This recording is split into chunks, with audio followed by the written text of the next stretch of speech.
Welcome to Yerba Mate Talks.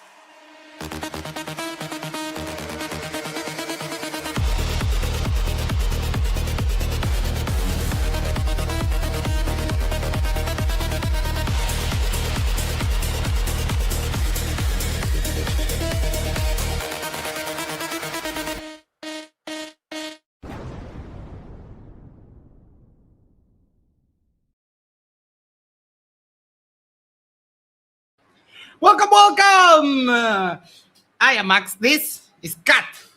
We have Dr. J, and the ghost of Isa is right there. We don't know if Isa is, though, but we do have his ghost. And today, damn you. No, don't bite me. And today we have, we're doing a debate review of debate we missed. Ay! Basta. I was healing from all the wounds, and now I never get to fully heal again. Shoot. No! No, cat! No! Ow! Go away! Stop! New stream idea. Watching Max get tortured. This is like I don't know if this is BDSM here, Max, or what kind of content we got going on here. Getting a YouTube strike for like human torture. No. Damn. Stop. Ow. Ay. Stop. Damn, he's really angry. Stop, please. Have shit to do. To give you food and treats and stuff.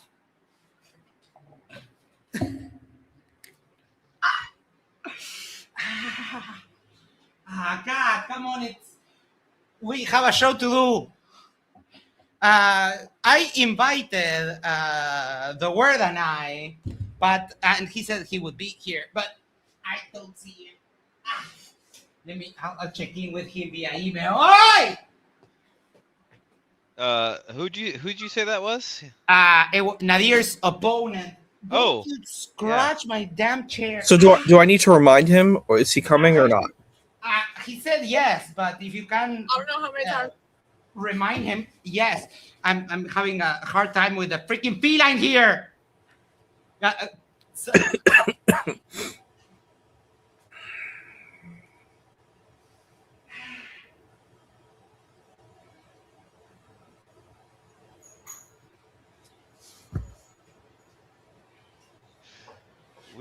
Did you hear my BDSM comment earlier, Isa? Where we're watching Max get tortured. This is a new kind of stream we got. Oh, that's silly. No, I didn't hear that. That's wild.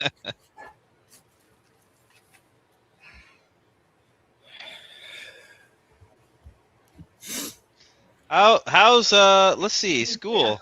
You're in school, Lisa, right? You're working on a degree. How's that going? It's going well. I'm getting a bachelor's of social work and legal studies, public health, healthcare management, and social justice. So it was a way for me to get all of those studies in all at once. So yeah, I'm learning a lot. Good. I just got back from Jerusalem. That was really cool. I did a volunteer project there. Yep, I heard you talking about that at some point. So that's cool. So everything's been going well. You know, I'm excited about this debate that we're talking about tonight. Have you seen it, or is this going to be your first go of it? I saw it, and let's just say on one side it was really bad. We all know. It was really, really, really bad. I know Nadir won because I'm guessing at the end he said he won. If I recall, that's his part of his shtick. Of course. I mean, Nadir is the self-proclaimed king of MDD. I mean, Yeah. What else do you expect? I know. That's was my recollection. He no one wanted to take him on. He's so awesome. Yeah. So Yeah, I'll and talk about the Islamic stuff. I'm gonna fact check the Islamic stuff that we hear, mhm. because just giving you a heads up. We don't really need fact checking. I mean, my view on this is that you know that I have the bro rule for debates. If you say bro in a debate, that's automatically you lose. It doesn't matter whatever happens, you just lose. And now I'm going to have to implement a freaking clanker rule. Like if you invoke clankers during the debate, that's it. You lost. If you let a machine do the thinking for you, that's it. You're done. I'm sorry, but yeah, that's all we got. All righty. Isa, if you can check in with the word I don't know Yeah, his name. I just messaged him. Perfect. All right, we'll get this started. Let me put this. All right, he said he forgot that we're an hour ahead. He's in a different time zone. He'll be Okay. in 5 minutes. Did you give him the link too? Yes, I did. Yeah. So do we want to wait 5 minutes for him, or? I guess we can ramble on for 5 minutes. That shouldn't be a problem.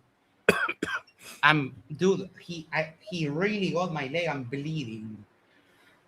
All right, I think my man is a legend. That's what I have to say. Cat. The man, the myth, and the legend, as you call me.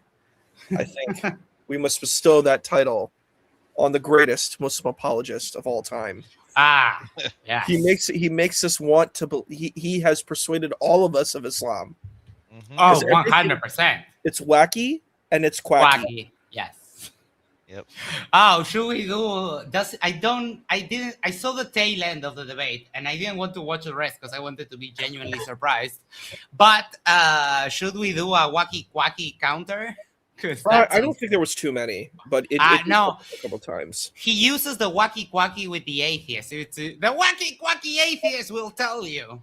That's what he does. I have to just to give like a preamble. He is not really honest with the problematic elements of Islamic tradition, and I find that to be very. He gives like the most sanitized, progressive, liberal perspective on Islam, which I think is deeply problematic, because Islam is a polyolithic religion. So you do have Salafist and very conservative points of view that exist within Islam, and he kind of acts like they don't exist. I think like the way he engages the enslavement of human beings, he's like, oh, it just cancels out. We'll get into it later. But I'm just like, this is not honest. There's just a lot of dishonesty. We should have a dishonesty counter. You know, That's awesome. Yes, love that. The dishonesty counter is definitely needed because there's so many times of dishonesty pops up. And it's deeply, deeply problematic. And I think if you're going to be a defender of Islam, you've got to be honest with the issues within Islam too. I mean, in general, if you're going to be advocating for any kind of ideology or position, you can't just dismiss all the problems. It would be like being saying, oh, no, yeah, communism was always fantastic. It had zero flaws, and it was taken to fruition all the time without failure a single time. That would be really dishonest of me to say. And another thing you could throw in there is and any but time it did go wrong, they weren't actually communists. Right? That's a good way to do it. They weren't the real ones. Yep. One relevant thing, I recently purchased Netflix again, and I watched a movie. It's a historical fiction called The Captive. From when Cervantes, the guy that wrote Don Quixote, when he was captive by Muslims in Algiers, the whole Barbary pirates sort of thing. And it really showcases what slavery under these Islamic rulers was. And it's a great movie. I loved it. It's a little bit of fictionalized history, but I think it really illustrates. So if you have Netflix, go watch that. It's called The Captive. Excellent. 100% recommended. There we have him. Hello. Welcome. Hello. Hey. Hey, my bad. What's going on, Issa? How you doing? It's always good to see you, brother. Salam alaikum, man. Salam, I'ma see, brother. Let me log in to my what's the name so I can To your StreamYard. yeah, so I can stream. You got it, also. no problem. We have the restream option enabled, so you shouldn't have. There's a button there that says go live, up to the right, I think. Yeah, it's asking me to log in to my what's the name real quick. Oh, he'll be right back. He'll be right back. Now, yeah, the thing that got me the most towards the end was just Nadir completely ignoring what do I call you? Do you have a name? Oh, just call me Word. Everybody Word? just call me Word. Yeah. Got it. A classic Nadir move, just ignored what Word said completely and just reverted back to the prompts. And during the open discussion, during the questions, people asked him, can we see the prompt? And we're going to do a little bit of an experiment when we get to that point or before the end, where I'll start a brand new ChatGPT account and ask the exact same thing that Nadir asked and see what results we get. Because what I suspect is that Nadir has his ChatGPT pre-trained to give him the answers that he wants, which is what most people that do that do. So, yes. All right, let's get here. And I'll swap you guys around. And let me put on the counter because we're going to set up. Oh, I need to close this. The stage is going to go away for just a second. Counter. OBS. There we go. All right. Going at it.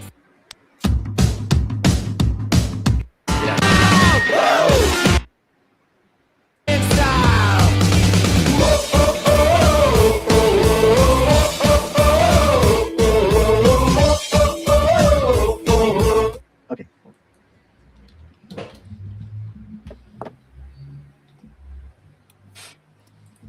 We should be coming on. Oh, Mike, make sure to start the stream properly. I don't know why. There we go. Cool. All right, guys, we are back. Welcome to Modern Day Debates. We're going to be doing a really fun debate tonight, Christianity or Islam, which condones slavery. It's going to be the Word and I versus Nadir. And today we're going to start with some 10-minute openings, do a 50-minute dialogue, and then we'll do some questions from you guys, the audience. Oh, cool. I didn't know this. I can show the comments from your chat. That's so cool. Welcome, everyone, on Words Chat. Hello. One more reminder for DebateCon 7. That is going to be on the 31st in Houston. You can right here get a 20% off ticket sale. It's good for another 48 hours. I think we're about halfway through that 48 hours. We just didn't change the graphic yet. So go ahead and check that out. Meet us there. And then we're going to go ahead and flip a coin, I believe, for who's going first. You got the coin, Nadir? I don't have a coin, but I think there's like a website. Just do flip coin. Oh. Mike, what the hell are you doing? First comment. Is that a Houston Oilers hat you're wearing there, Word, in that For sure. Yeah. Oh, love the Houston Oilers, my man. For So sure. I am from Nebraska, but my dad's first job out of college was in Houston. And because being from Nebraska, we didn't have an NFL team. Mm-hmm. So, he moved back to Nebraska before I was born, but we grew up watching, Warren Moon and Rhys Givens and Haywood Jeffrey. Yeah. So anyway, that's great to see an Oilers hat. Hey, I welcome a Oilers fan, man. We few far in between, but man, if you're going to be repping in Nebraska, man, yes, we welcome with open arms. I don't care at all about the sport, but I do love the hat. That's good enough. I have a coin, actually. Well, you can do it online. There's a website that you could do. You want to do it? I'm down to let you do it. Because I got my camera mounted. You're first. The reason why he was doing it is because he didn't want to go live. I mean, he didn't want to go first. Right. So he was, making a big deal about him going first or I'm going first. So I don't know a how coin much you flip. curse in your audience, but I'll just say it once. Nadir sometimes is a little bit of a bitch. Yeah. Okay, so All right. he goes first. All right, 10 minutes. Go ahead and start right now. All right, everybody. I appreciate y'all for joining us on this debate. I appreciate Nadir for showing up, and I appreciate James and Mike and Modern Day Debates for having me on the platform so we can discuss historical debate. According to Nadir himself, says everybody is running it for this debate, so I stepped up to the challenge. And this debate will be: what religion condones slavery, Christianity or Islam? So before we jump right into it, I think we have to set some definitions of the term, because I believe when he says slavery, Nadir is talking about chattel slavery in the sense that America and parts of Africa, parts of the Muslim world actually progressed and partook in history, throughout history. So we're going to need to set some rules and regulations and some criteria on what does it constitute to be chattel slavery. Okay, so chattel slavery, for one, is man stealing or kidnapping, heavy bondage, chains and whips, cruel and unusual punishment, coercion, forcefully making someone do something against their own will, treating someone's body as property that could easily be discarded, and also a lifetime imprisonment with no chance of freedom. So I'm hoping that Nadir will agree with this form or these definitions of chattel slavery. And if you want to introduce one on his own time, then we can discuss that during the 50-minute open discussion. Well, but first of all, I think we have to deal with the word of slave itself, because in the Hebrew Bible, there is no particular word that distinguishes a hired worker, right, and a slave in the sense of a chattel slavery. It's all abid, abdu, abadu, kin to the Semitic languages like Arabic and Syriac, such like that. So there isn't a specific word for chattel slavery when it comes to the Bible, right? So the Bible, in the sense, it also equates. Let me. Are you considering here endangered servitude as slavery, or do you take that as a separate thing? Yeah, that was my point in making the distinguishing between chattel slavery, like hard, cruel punishment in bondage, slavery. But the Bible, it doesn't differentiate between indentured servant or a slave. In that point, it used the same word for both, or there's no way to differentiate the two. So every time you see slave in the Bible, it's not automatically meaning chattel slavery. It's more indentured servitude. Mm-hmm. It uses the same word. Also use like stranger, sojourner, and all of these other words that is synonymous with indentured servants. Okay. Many a times that this word slave can also be a stranger or sojourner in or amongst the Israelites. So anytime that you see these words of slavery or slave, is usually talking about a sojourner or a stranger in the land, right? So Leviticus 18, it tells us that the nations surrounding the Israelites performed and partook in rituals and unclean acts that made them abomination to the people. So if we read Leviticus 18, verse 29, it says, for everyone who does any of these abominations. If anyone wants to stop at any point to comment, let me know. Yeah, no, I'm listening. I'm kind of taking it as an intro here, so I was just we sorry, usually play these let them the openings, let them play and comment. But if you want to stop, just feel free. This person who do them shall be. Yes, sorry. I was going to say, I think it's really good so far. I think this is something really important. You have to define your terms. And so I think that's a really strong position, because a lot of, it's like when watching like feminist debates, we don't know what feminism is in most of these debates. What the word has done is telling us what he is arguing for in engaging slavery. And I think that that's really a strong position. All right. But off from among their people. So not only is it one law and statute commandments for the Israelites, it also applies to the heathen nations that surround them, because our God is the God of all. and there's one statutes and commandments. Now, if we go to Leviticus 19:32, it says, when a stranger sojourns with you in their land, you shall not do him wrong. You shall treat the stranger who sojourns with you as the native among you, and you shall love him as yourself. For you were strangers in the land of Egypt. I am the Lord your God. So we know that the Israelites wasn't just strangers, they were also slaves, and was actually succumbed to chattel slavery by the Egyptians in Egypt, and the pharaohs.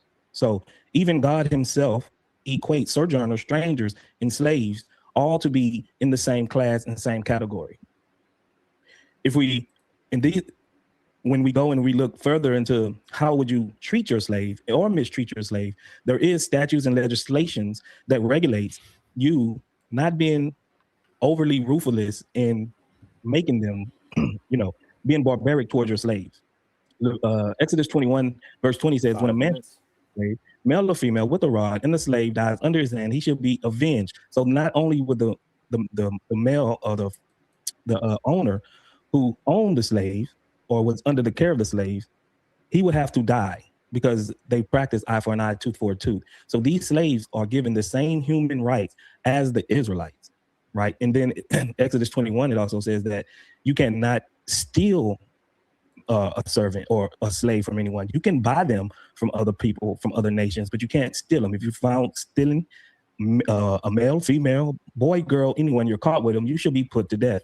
This is not what we will think of as chattel slavery, right? And I can go more and more deeper to it because you have to give them 6 years that these people will be under the care or under the supervision of their masters, and then they will be let go. It's obligatory that they will be let go, right? There's a time set, statutes and legislative time regulation on how long a servant can be a servant. And when you let them go, you have to take from what you have and give to him. So he won't end up in the same predicament 6, 7, 8 months later, a year later. You will set him up so he would not have to become a slave again or hired worker, right? So slavery was a temporary thing in the Bible. But if we go to Sahih Bukhari, I mean, if you want to press back on it, because I'm about to go to Islam now. If you want to, get clarification or no, I mean, I'll try not to bring it out too much, but I'm a filthy atheist. So I can't help but notice that you're conveniently forgetting that if you have a female slave, you have a male slave and you give her a wife, the wife and that wife has sons, none of them shall go. And if the slave has to choose whether to go free or to be with their family. Right, but they won't go. Oh man, what was that? Oh yeah, they won't go in. They won't go First out. one of the night. They won't go out with him because they didn't come in with him. So they will have to finish doing. The female will have to finish doing her years or whatever, right? And if he's like was going to be released before her, then he would have to go out by himself. But I don't think that's correct. Doctor, don't the women and the children belong to the master forever? I'm pretty sure that's the case. Yeah, I think we should read. We might want to read the text. I mean, yeah, we can pull that up, no problem. But obviously, people can interpret it differently. But so one thing I would have done if I were to engage this is I would say, Mr. Nadir, this is your text too. So you have all your stuff, all your issues, plus you have our issues. So if you find fault with us, well, guess what? You've got our stuff plus your stuff. So you've already lost. You're in trouble, and I think that's always a fan favorite of mine is that if you want to condemn these texts, if a Muslim wants to condemn Judaism and Christianity, they condemn themselves. There is no escape. There is no escape with that. You can't just say, well, it's all gone, it's all corrupted. Then what you do is you demonize God and say God is this demonic force. So it's a loss. It's like there's no win. It's a Kobayashi Maru. It's a lose-lose situation. You cannot win.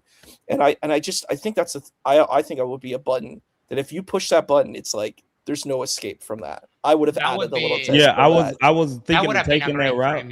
Yeah, I was thinking about taking that route, but I know Nadir. He was just gonna say, "Well, you're running from the Bible," right? He was just gonna. This is exactly. You're afraid of your Bible, so that's why I didn't go that route, and then we'll infringe upon the Islamic dilemma, and which is a good argument. I mean, the Islamic dilemma is a good argument. I just didn't want to hear him crying about me trying to leave the text of the Bible and what it says. That's why I didn't go that route. Yeah, so I think Exodus 21 1 through 6 is what you're talking about, Max. Maybe, and it says 21. Yeah. now these are the ordinances that you shall set before them. When you buy a Hebrew slave, he shall serve 6 years, and in the 7th year he shall go free for nothing. If he comes in single, he shall go out single. If he comes in married, then his wife shall go with him. If his master gives him a wife, and she bears him sons and daughters, the wife and her children shall be her masters, and he shall go out alone.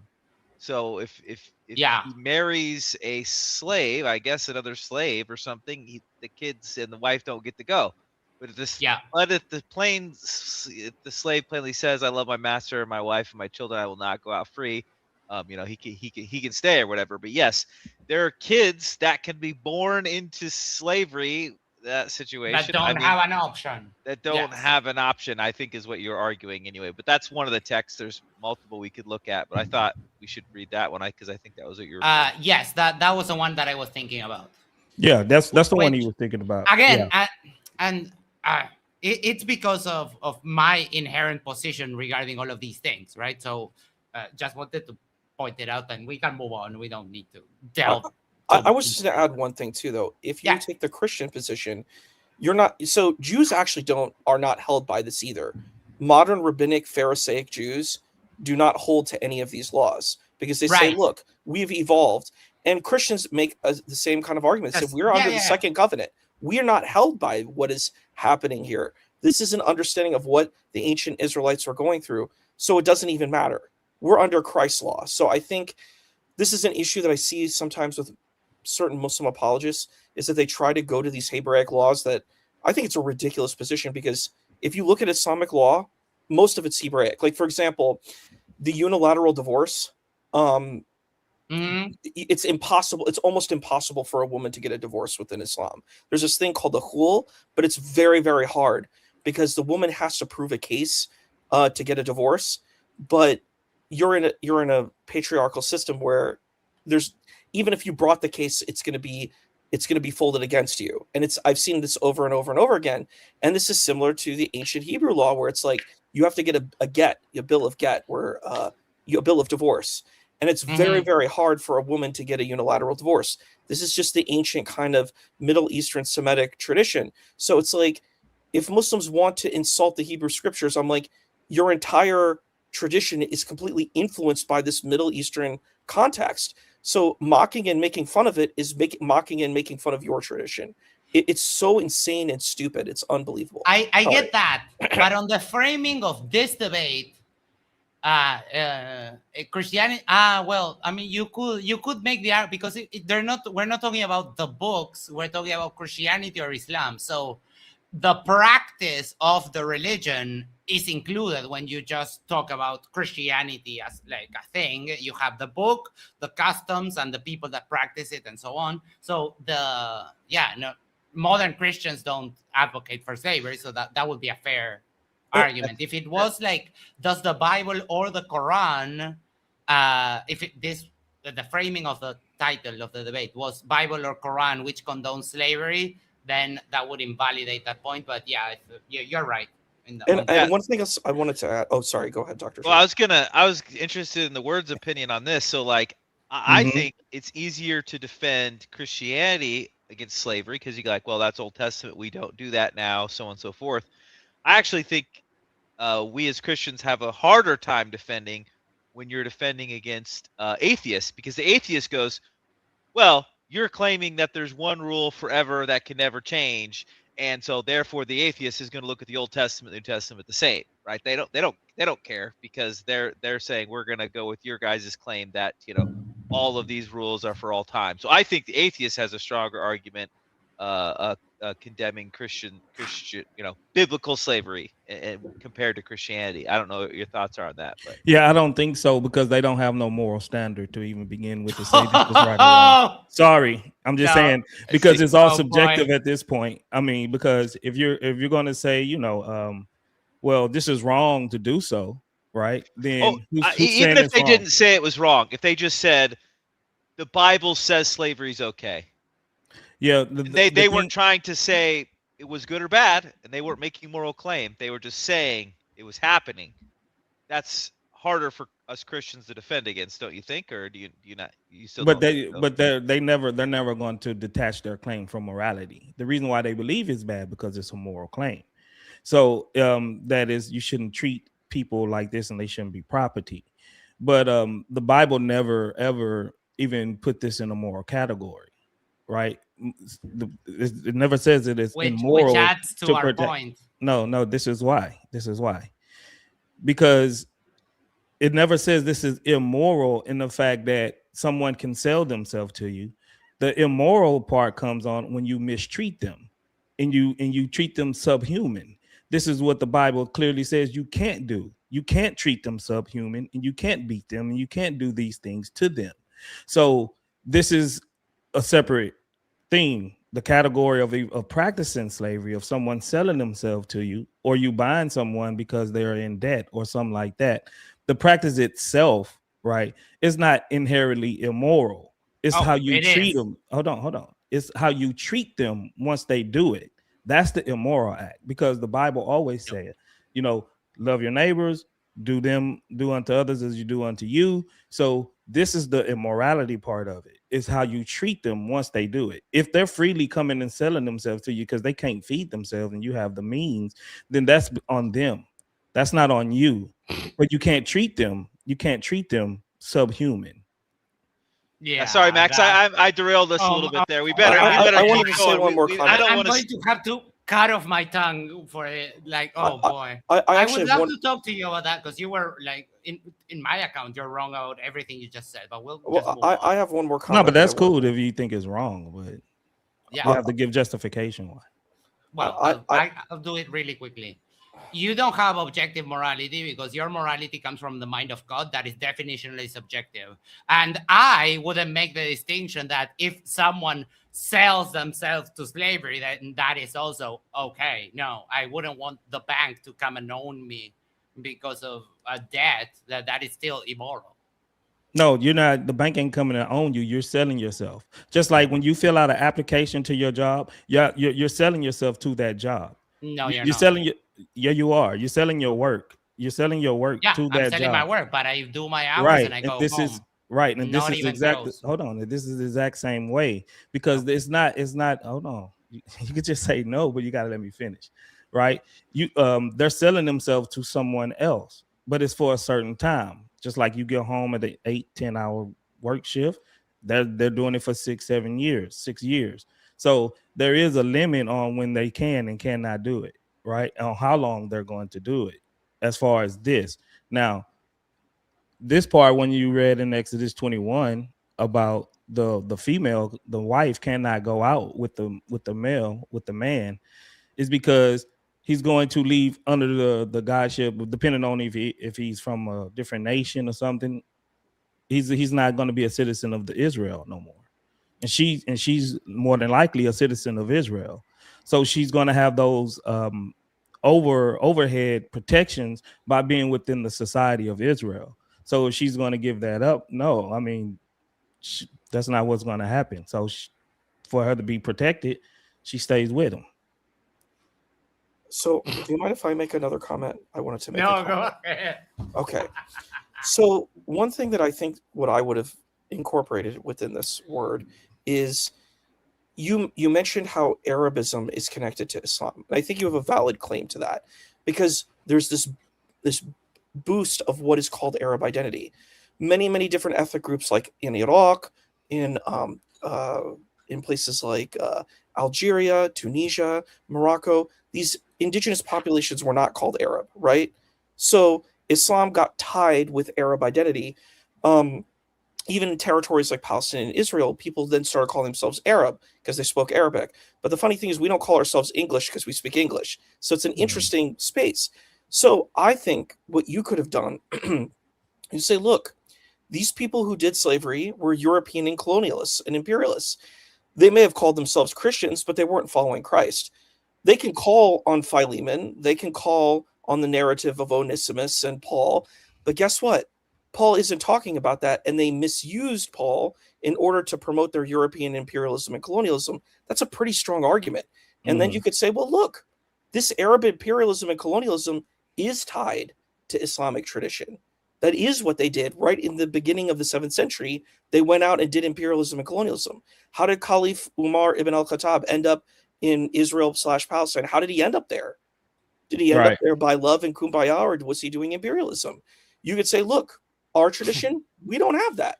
Our teachers, our apostles, our church fathers, they were not imperialists and colonialists. They did not go around conquering territory. Yes, maybe the Roman Empire co-opted our tradition and did imperialism, colonialism, but that's not us. Our church fathers didn't do that. Our apostles didn't do that, but your apostles did that. Your heroes did that. So you are stuck with that. We're not stuck with that. So if you do see that, fine. People can call themselves Christians and blow up buildings and do all kinds of stuff. We're not tied to that. I think that would have been. Yeah, I brought that up in the debate. I gave them church fathers, Augustine, Gregory of Nyssa, and none of them owned slave. Matter of fact, they was a pioneer against slavery. I brought that up towards the, in the rebuttal round. But the reason why I started here, because I didn't talk to many people like Max and also Muslims, that if I was to come in and try to separate myself from the Old Testament, right, then they would have had a problem with it, because we believe that Jesus was eternal and he was speaking in the Old Testament as well. You know what I'm saying? So right. So I couldn't just go and just try to completely disband the Old Testament or separate myself from the Old Testament, because the strongest arguments for Bible slavery in the Bible is from the Old Testament. And I know that's exactly where Nadir was going to go to try to prove it. But he cherry picked one scripture out of the New Testament. And he just stayed on that forever too. So, but that's why I didn't try to just totally forget about the Old Testament, because whether or not I was going to have to answer for it. My personal view is that you can't really divorce yourself, because if you divorce yourself from the Old Testament, then Jesus was just a dude. Yeah, that's why I never do that. That's why I didn't. Chris Oki 9841 says, "What's your basis for slavery being wrong? Because it's immoral to own a person as property, and I subjectively, that's what I'm saying. Subjectively, you said it right. But what about somebody else that says it is? I explained to you how your view is also subjective, and it went unaddressed. No. Oh, because you said my God is subjective, but not. Yeah, definitionally, your view is subjective. But not if he's the ultimate being. Not if he's the ultimate supreme being. He's not subjective. That's a special fallacy. That's what you could just say, a special pleading, but you have to prove it. Your special minds bring subjectivity. Your morality comes from the mind of God. Therefore, your morality is. But who's the ultimate mind in our world? You can just reject it and say, but who's the ultimate mind in our world? And there is the special pleading fallacy. You say that there is one mind that is somehow objective, and that goes against the definition. And that's why you're committing the special pleading fallacy. No, because he's in a category of his own. There's no other category they can fit God into. Special, oh my God. Category of his own. God is special. I believe it. Yeah, God is special. Okay, so if you want to make fallacious arguments, then that is awesome. But you're making one as well, because you can't. You said it's subjective to you, but if it's subjective to the next person, then what is that? That's just subjectivity. If the other person thinks that it also is good, is good to enslave people. We don't go in society. We don't go by singular subjectivity. We go by intersubjectivity. Yeah, but you're speaking out of both sides then. If it's going to be subjective for me and it's also subjective for you, so you can't say what's right or wrong. Oh, I can. You can, but you don't have no justification for it. That's what I'm saying. I absolutely can. I gave you the justification. No, you said something personal, your personal feelings, but somebody's It's not personal my feelings could personal be feeling. different. We're Somebody else's never personal gonna get feelings through could be this different. I know, because, but I mean, I got him to admit that he is doing a special pleading fallacy. We so might want to do this we as a can different go. debate. We Atheists can go versus on. Surah Christianity. al-Baqarah, though. But I Right. wanted to say one last 178. thing. It's all good. I don't have no Let's beef with Max, continue. man. I don't have no. No, beef. no, I understand, and I know that usually I'm underrepresented here, but it's okay. We can go on. Well, I wanted to say one quick comment here. The comment that I wanted to say was in this particular debate, with the Judaism element, because again, Jews do not believe that take this position either. So if modern day Jews do not take a literalistic position of this either, and Christians don't, then I don't understand why people will take a literalistic position of this. Neither of these communities take that perspective that this is the thing that we should do.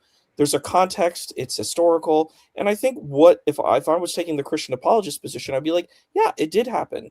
This is a part of a plan.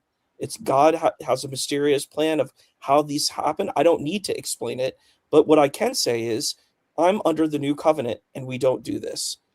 And I think that is a valid position, personally. I agree that there are lots of Christians that kind of take that view, Isa, and it's the view that maybe makes sense to me and you, particularly. But I don't think I'm guessing his particular hermeneutic would not allow for that. If you take like a literal hermeneutic and you're going to say no, it's all literal and so on and so forth.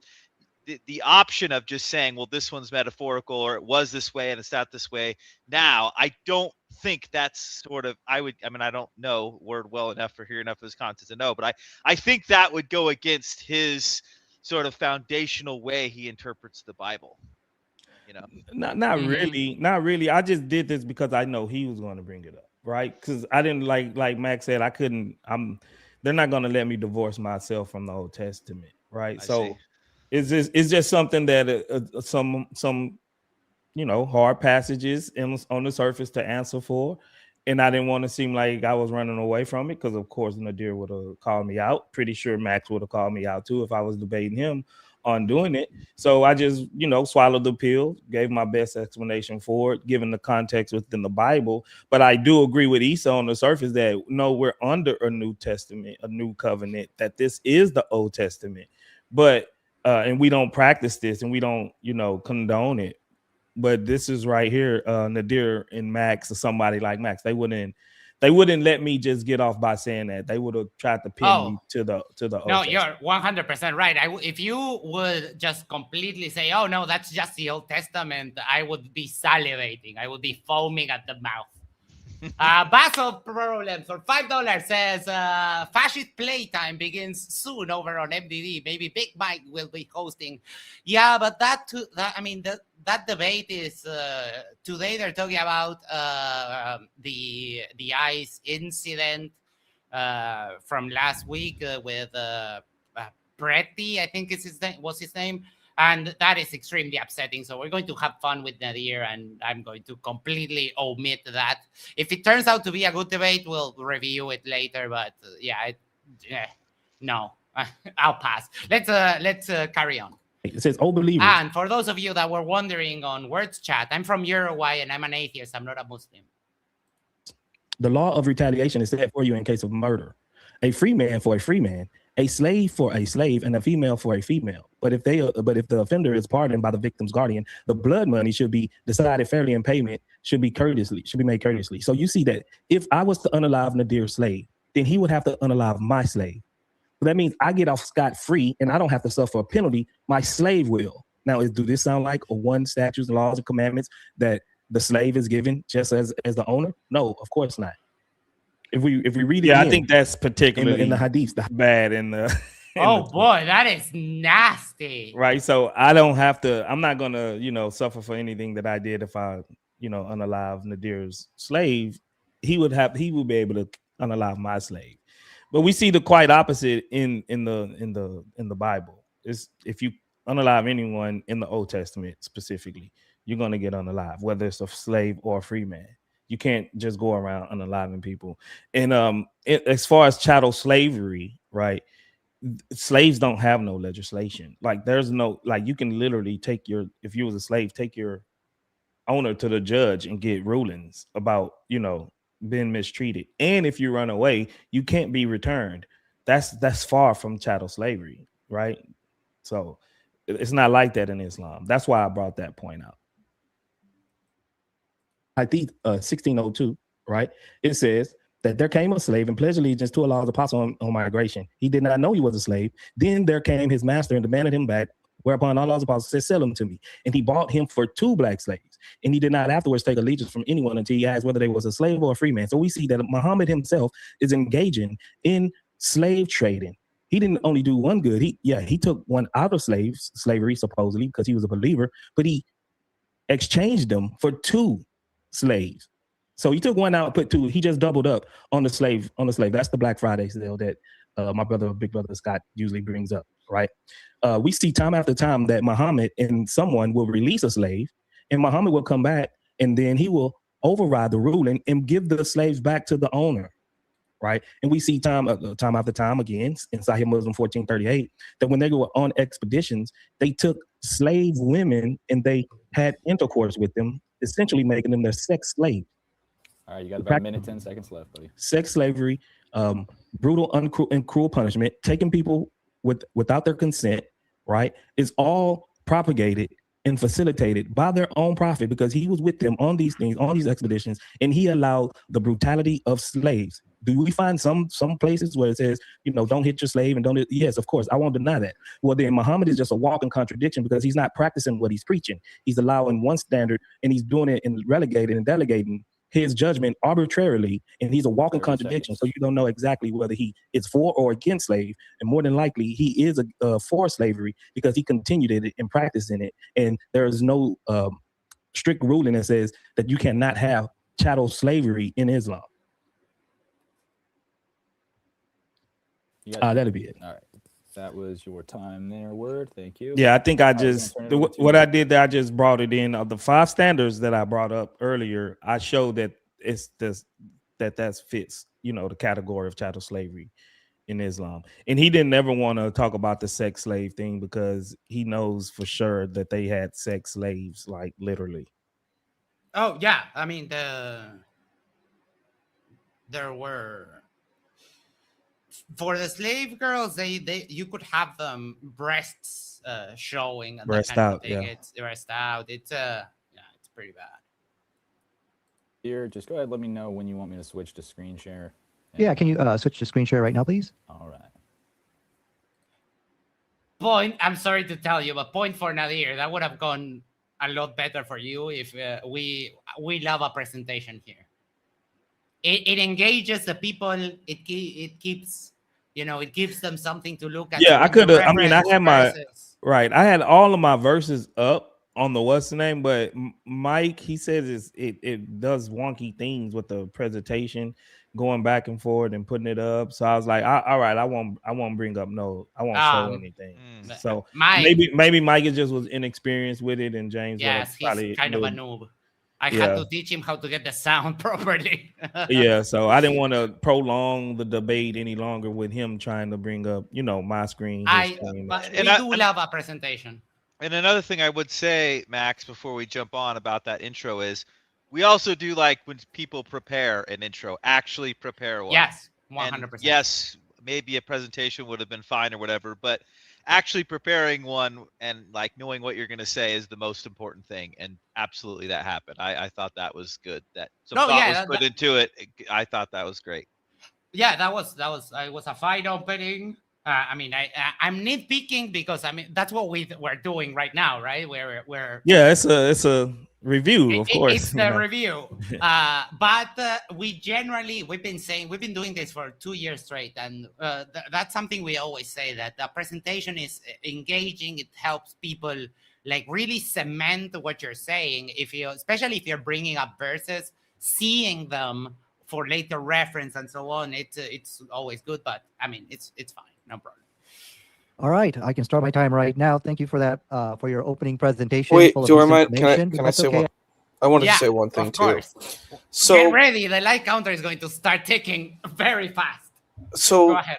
well, I think Word did an excellent job in this opening. I do agree. Yeah. I was thinking, I'm like, if I saw a presentation, I think it would have really been a good counter to this. So, like in the future, I think having visual displays are really helpful. I know I've seen it because I see you on TikTok all the time. You do usually have like a visual display behind you. I think that will help support the argument. I think you made very clean, crisp arguments. I gave sort of the commentary where I think that you could have enhanced your argument and position, but overall it was really clean, easy to follow. You did a great you start off with a great definition. You made it follow. You explained how Judaism / Christianity. I think that's fair. We should kind of encapsulate it as that Judaism / Christianity, how how it works and how it functions. And even if we are granting kind of, the most literalist interpretation of it, it's still not nearly as bad as your opponent's position. And I think you took sources from the Muslim position, and I think that made it really strong. You took sources from your position, you took sources from their position, you explained how your situation works using evidence-based situations, and then you looked at your opponent and said, look, you have all of these issues of how it plays out within your sources. So I think that was really strong. It's really good. Oh yeah. Appreciate it. I've been saving this one. It looks like you. Oh no, wait, sorry, not that one. This one. It looks like you have some Muslim haters. That's lovely. Oh yeah, they always come in troll. They don't ever come I up love to talk. that. I mean, let me just tell them that I believe that your religion is false, but theirs. Whoo! I think you're new to debating. I think you've just watched TikTok videos and Oh my God, Nadir. basically hung out in these echo chambers and got Nah, that gets you Lie two counter. things. Lie That counter. gets you two things right there, Nadir. Oh boy, we're starting off with a bang. This is going to be great. a lot of misinformation about Islam. The Islamic version of slavery is a self-terminating system. This is how Islam actually condemns Lie. slavery. That's a lie. Before I begin, I want to make Yeah. it clear. Slavery pre-existed before Islam. Islam cut off all the avenues for people to be enslaved except for the prisoners of wars, No, which is in line with the Geneva Convention. no. Slavery was practiced by almost all societies. So trying to That's point out, oh, true. look, Arabs did some slavery or something like that, that is a false argument that in no way reflects on Islam. Let me very quickly now begin by addressing some of the misinformation which my opponent gave. He said that there is sex slavery in Islam. There is none. I did a Lie. debate on this topic. If Lie. you get a chance, Lie. right here on Modern Day Debate. Just go Oh ahead and my God, do you remember that debate, Isa? With heated debates? That was the worst. That was the worst debate of the history of the world. Do you remember that one? Yeah, it was pretty bad. Both were like absolutely horrible. We lost the review of that debate. It happened on the other thing. Yeah, on the other channel. That was so good. The problem that that I right- have with what you just said too is that he is taking no accountability. None. It's so bad. And I'm like, if Ward brought up Maria the Copt, I mean that's because he believes in all of these sources. He takes the position of all of this. So I'm like, Maria the Copt is pretty terrible, and so is Sophia, but we can talk about that later. Oh yeah. Yeah, sure. share this topic and listen to my debate on that topic, in which you'll see there is no such thing. Okay, but the point which that's he a also lie. said, oh, Muhammad traded 2 slaves for 1 slave. Why is that? Again, let me repeat, Muhammad is not, the Prophet of Islam is not setting the price for any of this. Okay, so you've misunderstood the hadith. He's doing it because that 1 slave, his life was in danger. Because the text very clearly stated that he pledged allegiance to the Prophet of Islam, and those people were being tortured, so he's trying to save his life. But like I said, Muhammad is working within the framework which he's given. He's not endorsing any of that. I don't know about that hadith in particular. It's not. It doesn't say that. It says nothing like that. He literally lied on that. Well, a lot of this is just not true. And again, if you bring up Maria the Copt, how did that happen? If he's not endorsing it, if this is the narrative of who he believes all of these sources are true, right? Mhm. If they're all true, then he's stuck with these types of things and he has to just deal with them. You Oh, know? yeah. Basically, he's just saying, like he's not. And in the framing of Islam, the problem is that Christians and Jews can say like, yeah, we have this dark past. these were things that happened. You can give what I think are excuses that, well, God gave rules to the people according to what they were doing, and later society evolved, and you can do all that spiel. In Islam, you can't, because of the concept of bid'ah, of innovation. So you're not supposed to innovate, which, I mean, it's very hard not to, because times change and so on. It's very hard to adhere to the concept of bid'ah. But they are at a disadvantage from the start when it comes to practices and dogma and doctrine, right? So what I would Yeah, say that- is, oh, sorry, go ahead. No, go ahead, Issa. The one thing I was to say that there is an out for, like, let's say progressive, spiritual, mystic Muslims. They can make that kind of argument that they're not connected. But yes, it's a lot harder if you're like a Salafi, or you're kind of like, you take this sort of orthodox hardline position, which seems to be very popular nowadays, which is what you're engaging with. It's much harder. I do believe that Islam is polythic and there are different avenues of Islam. Mhm. However, looking at Islam as a whole, do many Muslims actually believe this? Anthropologically and sociologically, that's the important question. It doesn't matter if there are minority groups that don't take that position. Do a lot of people do take this position? Do they agree with it? That's I think. And Right, I think that's what we're talking about. Like, even if you take that position, a hardliner, say Daniel Pikachu, they would shirk you to the end of the world. And I think that's a big problem too that we see with modern Islam versus modern Christianity. Shirk, no, I'm sorry, takfir. Yeah, Sorry, I got takfir, the words mixed up. Well, no, but the things you takfir for shirk. But the problem is, for like the Muslim audience, in dealing with the situation, if you take a modern Muslims and modern Christians, like, let's say, you don't agree with Hebrew Israelites or Jehovah's Witness or Unitarians or whatever, you could say, look, I think they're not doing it right, but you're not going to go persecute them. You're not going to execute them. You're not going to do that. You might take the position like, I don't think you're on, in using Hebrew, you're not on the derech. You're not on the right path, right? And that's what I've seen with a lot of modern Christian apologists. They're like, yeah, these people, they're not doing the right thing. However, what we see in a lot of modern Muslim spaces, unfortunately, I hate to say this, you see a lot of modern Muslims persecuting. Like, Pakistan is a perfect example. They persecute Ahmadiyya. They persecute Ismaili. They persecute Ithna Ashri Shias. They persecute anybody that does not fit their line. They will assault them. They will murder them. They will persecute them. This is a huge problem. This is a huge difference. And I think it's a valid difference that should be raised, I think. Yeah, and I think one of the main reasons is that mostly for a Christian, we don't deny that this stuff even happened in our book. Like, we believe that it's history and it's descriptive and it's telling you events that happened. Yeah, it's some pretty gruesome stuff in the Bible if you read it, you know what I'm saying, because people was doing some wild stuff, but it was just giving you the atmosphere and the context of what was happening at that time. It's not prescriptive, no, you know what I'm saying? It's not prescribing us to go and do these things. The the Quran reads more like a manifesto. Like, you gotta this is what they're called to do. This is what they're called to do. But a lot of the stuff in the Old Testament is actually descriptive, and it's just giving us stories and history about what happened. The Quran doesn't read like that. They don't believe their book is a history book. Art Butler says, strange accent. I'm from Uruguay. Deal with it. And I have a couple more. Hold on. Baby shark, baby shark. Sorry, had to. And Isa always make great points. He's a great guy to have on the panel. He's mine. So, no, I'm kidding. He's just trying to save a life. But now let's look and see how Islam is this self-terminating system. What it is, a self-terminating system is a system. Before we go on, do that make sense? with an Do that make sense that he took one out and put two back in? And I mean that seems just like that's not helping. I don't know the hadith, but I'm pretty sure that it has to do with the value.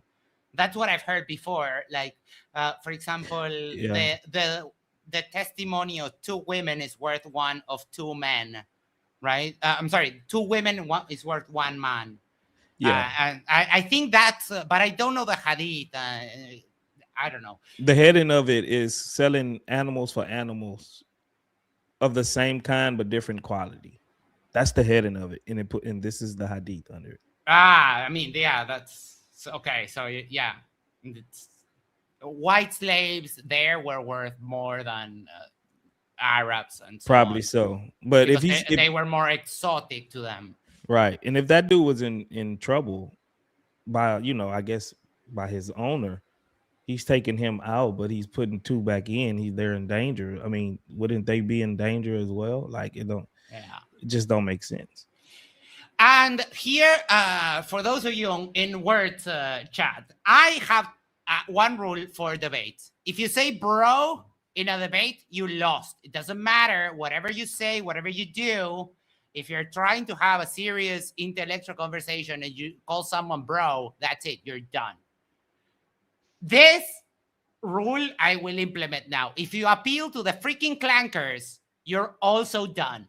If you're letting a machine do the thinking for you, which they can't do, it's just text stuff, it's predictive nonsense, you lost. Nadir, making an argument, and I would love if we could formalize the argument from clanker fallacy. That would be the best. Because this is the crux of his whole argument. Just AIs, I can get AIs to say what I want. Is just insane. Like literally insane. So Nadir, I'm going to give you 2 dings on the like counter just for that. Internal virus so that it will kill itself.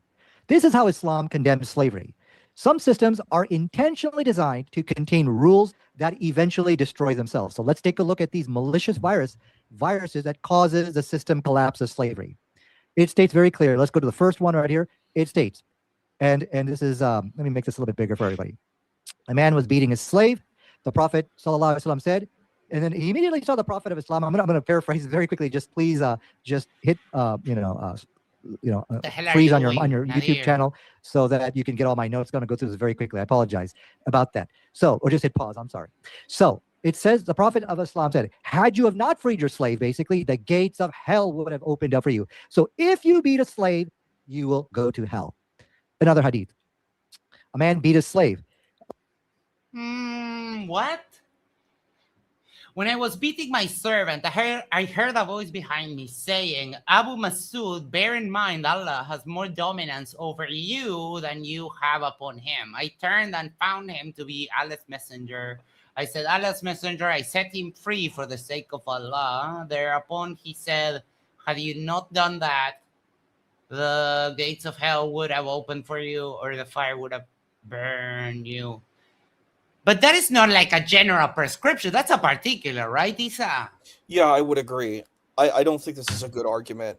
And I think this is a problem because in this position, this is why I would never take this type of debate. You have to take a mea culpa and just be like, yep, if I'm going to take the Orthodox Sunni approach, I have to accept these teachings. I don't really have a leg on to stand on to attack my predecessors. And this is my biggest problem that I see with a lot of modern Muslim debaters, is they do not want to own Judaism and Christianity. They don't want to own Judaism and Christianity, and that creates problems. Oh my God, Nadir's in the chat. Hey Nadir, when are you going to debate me, Nadir? I've been waiting for 2 years. Yeah, he's been sending me all kinds of emails, like trying to rebut me in the email. Oh my, Nadir, I'm going to tell you a little anecdote. Nadir got absolutely destroyed by my friend Mark Reed. And then Nadir spent about a week emailing me, trying to get me to admit that Nadir had won the debate against Mark, which was absolutely insane. And I'm going to tell you another little anecdote. Nadir had a debate with an atheist, and he tried to force the atheist to defend the Bible. Nadir's whole argument was the Quran is better than the Bible, and he was debating an atheist. Like, oh, you're talking about with Voldemort, yes. The thing that I have an issue with is how, as a Muslim, can you condemn the Bible It is a part of the creed of faith. You cannot argue phantom texts. Like, again, like when I've heard this, I'm like, this is ridiculous. It is one of the creeds of faith. You need to believe in Allah. You have to believe in the angels. You have to believe in the prophets. You know what else you have to believe in? The books. The book, That's Sufi Ibrahim, Suhufi wa Musa, Suhuf wa Musa, Suhuf Ibrahim. You have to believe in the Torah. You have to believe in the Zabur, and you have to believe in the Injil. You have to believe in all these texts. You don't just get to magically write it away and say, well, it corrupted it. Well, what happens is that God corrupted these texts then. It's a terrible position. It's a worse position than just to take the fall. Yeah. Please, if you have the moderators on Words Chat, if you can do me a favor, let Nadir derp out, because it's my guilty pleasure. Do it as a favor for me, because I mean he's crashing out already, and I love this. Well, I always tell my moderators, if someone is just flat out disagreeing in the chat, just let them stay. Like they don't, you don't have to. But if they're being nasty, cursing, threatening, no, please I don't think he's gonna do that. Nadir says that's because all the Christians ran away from debating the side. Nadir, you're running away. You've been running away for 2 years of that same debate with me. Because I'll destroy you. You will never recover from that. They will be the end of your career. What? I think that's just a dumb argument to scientific miracles. Oh my God, it's the dumbest thing that Muslims say. That's the dumbest argument ever, because all of that is wrong. It's all of their scientific miracles are just incorrect. They're all post hoc too. They wouldn't have ever predicted what happened, right? They just tried to read it back into it, which is 100%, little too convenient. Sorry, I was covering your face, but DFTHG for $5 on Words Chat. Thank you so much for that. Nadir is mysteered by Muhammad Shaitan. Okay. I need to go to the toilet for a second, so I'll let this play out, and I'll be right back. Have not freed your slave, basically, the gates of hell would have opened up for you. So if you beat a slave, you will go to hell. Another hadith. A man beat his slave because for a particular reason. And so what did the slave do? Did he just take it? No. He went to the Prophet Muhammad and told him what this guy, he basically snitched on him and said, this is what this man did to me. The Prophet of Islam went right over to the house and says, do not beat a slave. And then finally, the Prophet of Islam says, do not punish Allah's creatures, referring to the slaves, as you can see from the reference here. So this is causing system collapse. Why? Slave beating is so important in slavery. Why? That's why the Bible endorses it both in the Old Testament and the New Testament. But not only that, but it actually blesses the slave beating. And we'll look at those verses in just a minute here. But that's how you get the maximum work. If you don't beat a slave, what is he going to do? He's just going to sit around and just laugh at you. So the very core of slavery is now being demolished by the Prophet of Muhammad Sallallahu Alaihi Wasallam. Now, one thing I want to point out, it doesn't, what Islam did, it took the whip out of the slave master's hand and put it into the hands of the state. So yes, you will see some slaves getting whipped, but not because they're slaves, but because they committed fornication, they drank alcohol, and there's a whole list of people getting free people getting whipped, but it's not because of slavery, okay? So I just want to make that one caveat. It's not against corporal punishment, but it needs to be fair for everybody, for free people as well as slaves. Okay, so that's the first virus in the system. Let's take a look at another one, and this should pretty much end the debate right here. It states over here in the Quran, the slavery is very temporary. First of all, do you mind if I say something? It says over here inside chapter 24, verse 33 of the Quran. I can't pause if any of your servants wish to be freed, Okay. grant them their wish if you recognize. I don't know if I can. Sorry, I'm back. Yes. I wanted to say something. I wanted to make a quick comment on this. My issue is, and this is an issue I have with any Muslim debater that wants to throw this stuff away. You are tied to this. Where do you think the laws of Islam come from? Do you think they came from nowhere? The premise of Islam is it is an ancient tradition that has started from the beginning of time. It's started from Adam all the way to the Prophet of Islam. That is the position of Islam, right? So if you try to deny the history, then you're basically denying Islam. It's a very strange position that I see Muslims do. Just because the things don't necessarily correlate, you can't take that position. Because where does your stuff come from? It comes from the Torah. It comes from the Zabur. It comes from the Injil. That's what the Quran says. Claiming their phantom texts and saying, you know what? they're not actually real. They're not real texts. I'm like, or they were changed. I'm like, you're saying a tiny little human can come in and change the word of God, and there's a global conspiracy? Because you're not just arguing that a couple people were in a back room, going, I'm twiddling my fingers to change all the holy texts and manipulate the masses. No, you have to argue a global conspiracy. You have to argue that all of these people around the world worked in tandem to manipulate and corrupt the text. This is ridiculous. It's ahistorical. This is why you can't debate these positions. It's a losing ground. Oh, yeah. And it just does not work. And your position is that you do believe in books, not phantom books, real books. I don't know. Do you know if he takes a position of corruption? He has to. He has to take that position. Because why would he care? Why would he critique the Bible? He has to critique the Bible because he thinks it's false, right? Oh, boy. The thing is, you can't believe the Bible's false. I love Nadir crashing out is just the best. Christianity is finished. Well, I mean, I don't. Some you agree on, Max. Max, you agree? Come on. No, I don't even agree on that. Teaches the unjust slave beating is the calling in life for the slave. Wait, what? It's illogical. Are it's you irrational. sure, Nadir? Wait, let's just double check on that. 1 Timothy 2:1-21. 1 second. I have Bible Gateway open here. 1 Timothy 2:21. Max, I gotta say, you might read more Bible verses than some Christian friends I know. You're really getting into the text over there. I love the text. I love. I love cooking Christians with their own text. It's the funnest ever. 1 Timothy 2:21. One thing about what Nadir is saying, the self-terminating system, putting viruses in it. Why wouldn't Muhammad just say, "Don't do it"? That was what I was gonna say. Okay, so let me get this out. Sorry, Ward, I'm probably stealing your thunder, but this was driving me. Go ahead. I'm reading the text, and the guy beats his slave. I'm listening to the text. The guy beats his slave. He comes to Muhammad. He says, "Hey, this guy's beating me," And the guy goes to the slave owner, and what does he say? As a non-Muslim, it seems like the answer should be here. What do you got this slave for? Like, what's this slavery thing? Let this guy go.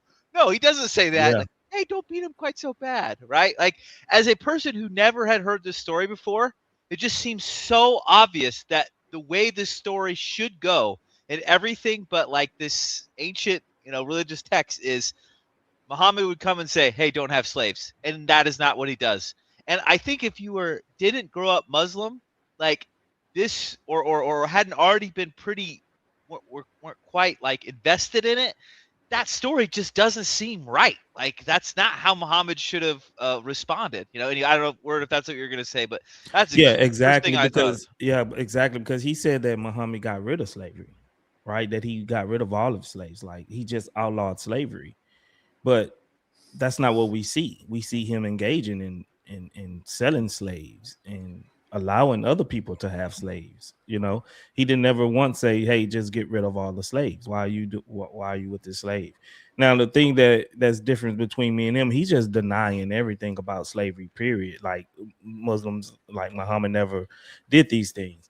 I'm acknowledging that there is a system that was set up in the Old Testament to where people can actually, sell themselves to other people, and they can do that, but don't just mistreat them. But he's acting like this is just the most far-fetched thing in Islam, like owning people. Like, no, that's in this self-terminating system thing he came up with, viruses and all that. It's just crazy. Nadir, I think you got the verse wrong. Like, because I'm 2 Timothy. What is it? What did he say the reference was? Yeah, it was 2 Timothy 2:21. It's 1 Timothy. He said. 1 Timothy 2:21. I want Timothy 2, but it doesn't. I don't see a 21 here. No, I think he got the verse wrong. Yeah, I don't. Nadir, correct that, please. I wanted to make an argument too here. The thing is, there's a surah in the Quran called Surah Al-Anfal. It's chapter 8. The issue is, it's called the spoils of war. that's a part of the doctrine. That if you're taking a very literalistic interpretation, spoils of war include enslaving people. Like if you win, you get the booty of war. So I'm like, you just Booty. can't say that. You just can't say that. And people did do that when they won wars. Women were taken primarily. Yeah. Yeah. And also, I would make the argument that Muhammad died on 632, and from the 16th to the 19th century, we had the Barbary pirates doing all kinds of mayhem in North Africa. Oh, Nadir, you're crashing out. I love it. Well, I mean, I actually brought up that the sub-Saharan trade, slave trade. Oh no, it's not sub-Saharan. It's the East. It's the North, East African. The Eastern North Africa. Africa. Yeah. It's the East. There's the East African slave trade, and it's interesting because I was an Africology major in undergrad, and my teacher was really hostile to both Islam and Christianity. And this is where I first learned about it. There was this guy named Tipu Tip, and they just did this. They castrated people. It was one of the most horrific things that happened. The East African slave trade in some ways might be even worse than the transatlantic slave trade. It's that bad. It was so horrible and bad, and they should teach it in history. And I learned about it because I had a Hotep Africology teacher who kind of was like, you need to know this. And I was like, whoa, this is like crazy, you know? Any good you see, allow the slave to go free. Now, it's very important that we interpret it the way Muhammad interpreted it. The Prophet of Islam said, in the following hadith, which we see over here, Allah's messenger did not leave a dinar, nor a dirham, nor a male or female slave. He freed all his slaves at death. So slavery, which we see, which actually is not slavery now. Why? Because by definition, forced labor is part of slavery. But Islam doesn't have forced labor, as we can see. Let's take a look. If that's not clear enough for you, let's take a look, which goes more into the detail here. Okay. So it says over here, in fact, oops, wrong reference here. One of the hadith has said over here, if your slave gets tired, or do not overburden him if he gets tired. Well, what's a slave master going to do? It says, okay, let me read it carefully here. You should not overburden them when they cannot bear, and if you do so, you got to go help them. At this point, we have system collapse. Why? Because what the hadith is stating over here, it's now introducing this confusion that, okay, what do you mean by he's overburdened or something like that? It's all up to the slave. So now the large scale, and it says you got to go help him. Nobody has time for that. If you were to give me a slave and every time he gets a problem, go help him, I couldn't do it. So this is system collapse. The entire slavery system is collapsing right before our very own eyes. And then finally, let's go to the second hadith. All the slaves get VIP access. It states here a slave girl of Medina would take a hold of the hand of the Prophet and take him wherever she desired. So basically, you'll find me in the club. Like, what the hell was that? VIP access. To get VIP straight to the velvet carpet, man. Oh my God, Nadir! Oh, that's why you're my favorite debater ever. Because, like, you can't be that serious. You can't be just saying that the slaves got VIP access. What the hell are you talking about? Another thing I noticed, and sometimes I've seen Christian apologists fall into this trap as well. It's like suddenly Muhammad is like so weak and pathetic. The only way he can get rid of slavery is this sneaky back door of system collapse where he plants a virus, blah, blah, blah, blah. Why doesn't Muhammad just say, hey, guys, no more slaves? Like, what a weak sissy. Like, I mean, goodness gracious. I don't know if sissy is an appropriate word or whatever, but like, it's just like, goodness sakes, what just an absolute weakling. I mean, just so pathetic. Just say, hey, guys, it's bad. No. He's got to supposedly plant a virus and then being like, oh, no, he let his slaves go once he died. Oh, he got all the benefits from it. And then, what does he care after that? Like, I mean, that is not bravery. That's ridiculous. It is. It's quite funny.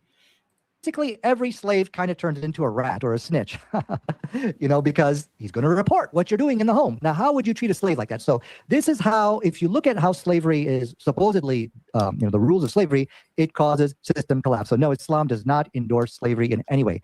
And then finally, the last point I'd like to bring up on this, which the Quran says, which in the Hadith, the Prophet ﷺ said, I need to go very quickly. You give them the best education. So why is slavery temporary in Islam? So that you got a period to give them the what? The best education.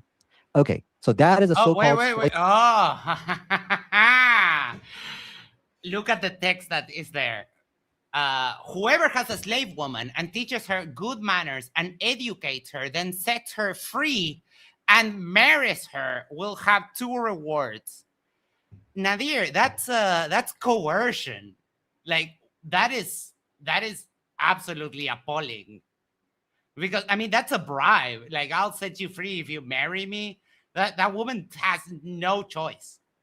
That is wild that you would show that. Any man from among the people of the book who believed in his prophet and believed in Muhammad will have two rewards. Any slave who does his duty towards Allah and towards his masters will have two rewards. Sahih Sali said, Shabi said, I have given this to you for little effort on your part. A rider would travel to Al Medina for less than this. Oh, Yeah, and then go ahead. Sorry, I'm not familiar with the exact number statistic on the literacy rate in the Middle East in the 7th century. Pretty sure it's not that high. So well, I mean, it wasn't high until much later. Right. So who's teaching these slaves how to read and write? Who's doing this? Because the vast majority of people were illiterate. Yeah. I mean, and if you want to be, it is because of the Christians that they expanded. Exactly. They created universities and they taught people and so on. And so that you could tell this hadith is very anachronistic. It don't even belong in this, because who's going to be teaching these slaves if the vast majority of people themselves are illiterate?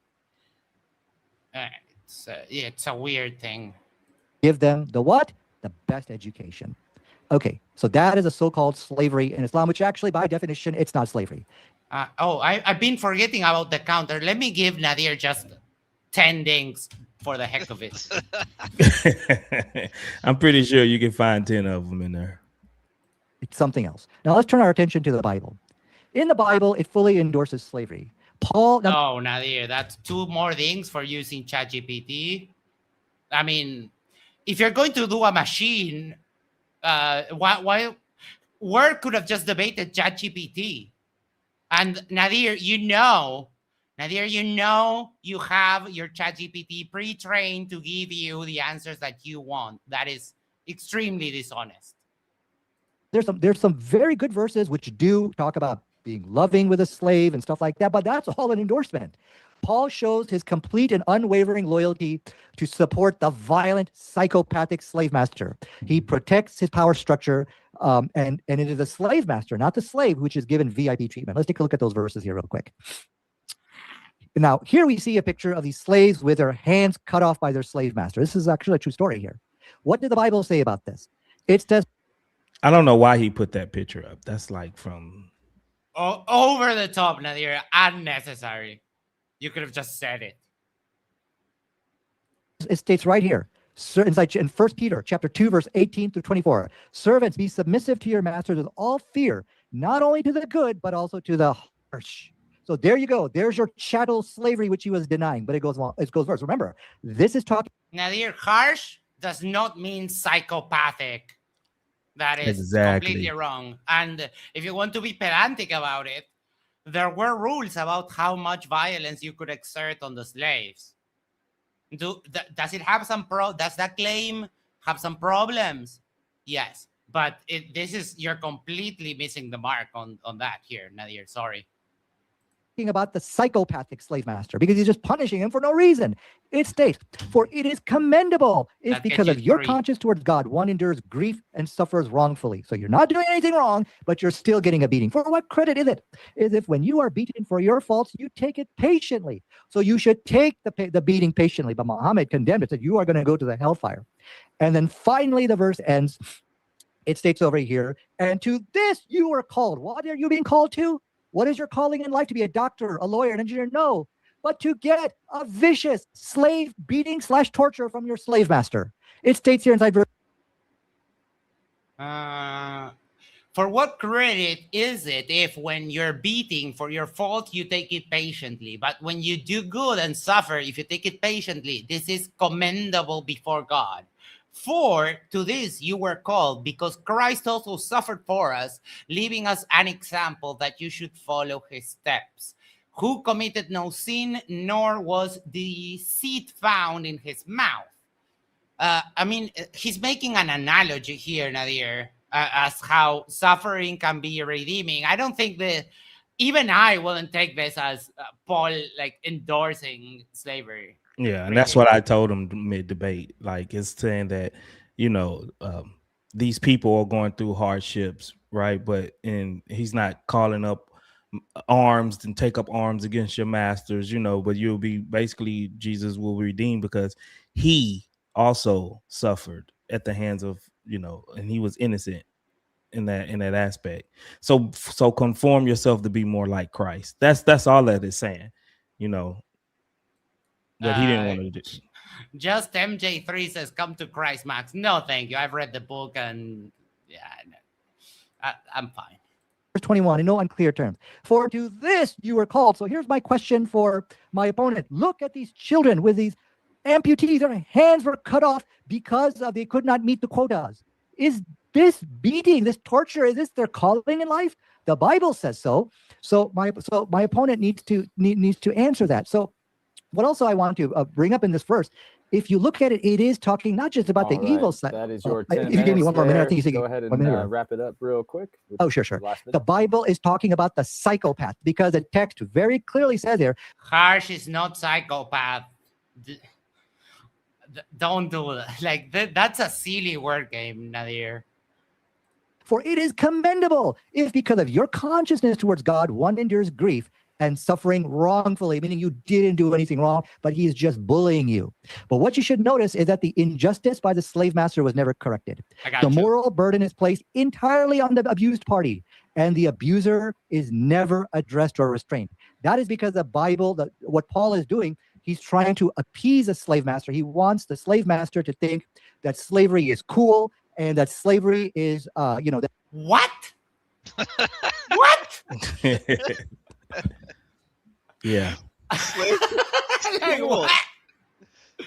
Oh my, that gets you a couple of dings. That this is going to help him in his cause, so that he can teach Christianity to the beaten slaves which he holds in power. So this is your chattel slavery right here. Awesome. Appreciate you guys doing your opening. Is he addressing? But is Paul addressing the slave owner, or is he addressing the slaves?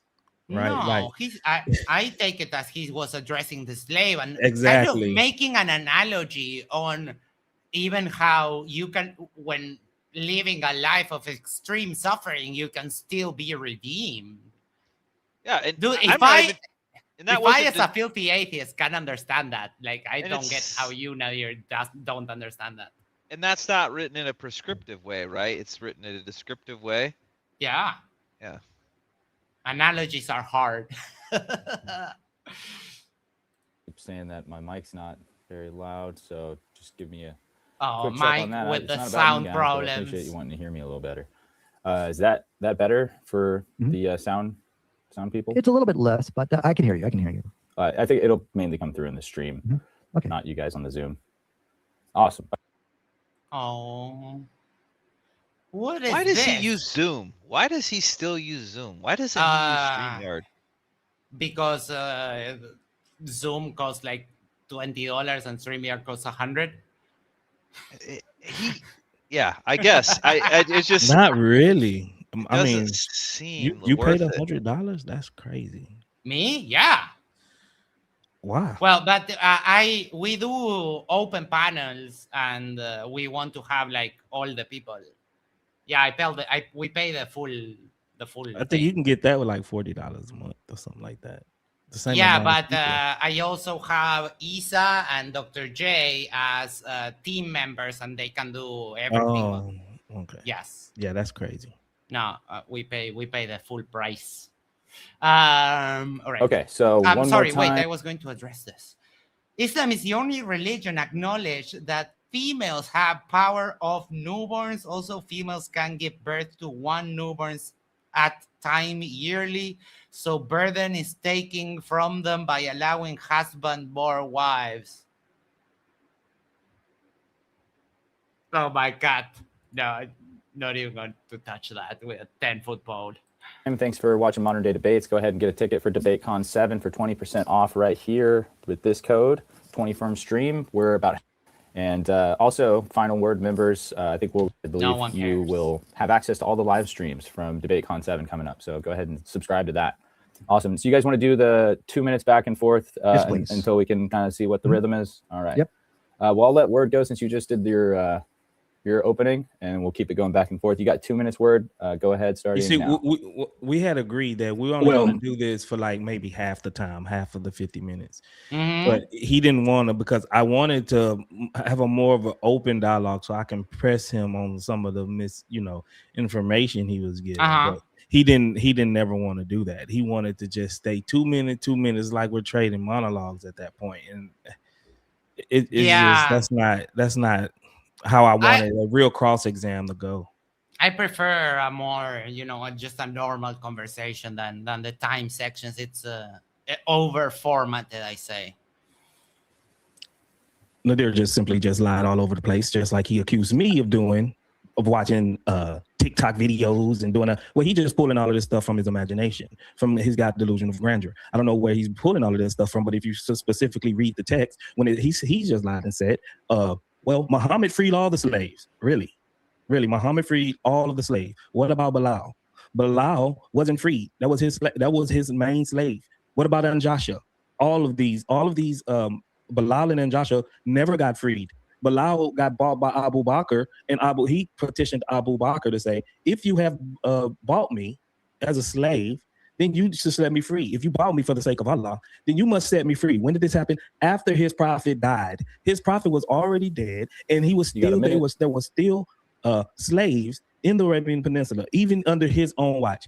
Slavery wasn't abolished in the Arabian Peninsula until like 1958. And it was only due because of the force of the Western nations putting on the Arabs. They practiced in slavery for 1,300 years, and he's sitting here trying to compare it to the Atlantic slave trade, which happened 400 years. 1,000 years, almost 1,000 years, 900 and some years more did the Arabs practice in slave trade. Muhammad did not free slaves. He did not do anything to abolish slavery. He actually practiced and propagated, and he benefited off of the backs of slaves. All righty, that was 2 minutes.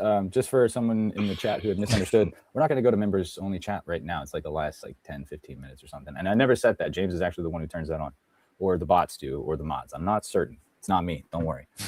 But we're going to hit it over to Nadir now. Guys, get your super chats in, because I have a feeling, you'll like to hear what these guys have to say. So we'll read all those at the end after this. Do you mind if I make a quick comment on that? No problem, yes.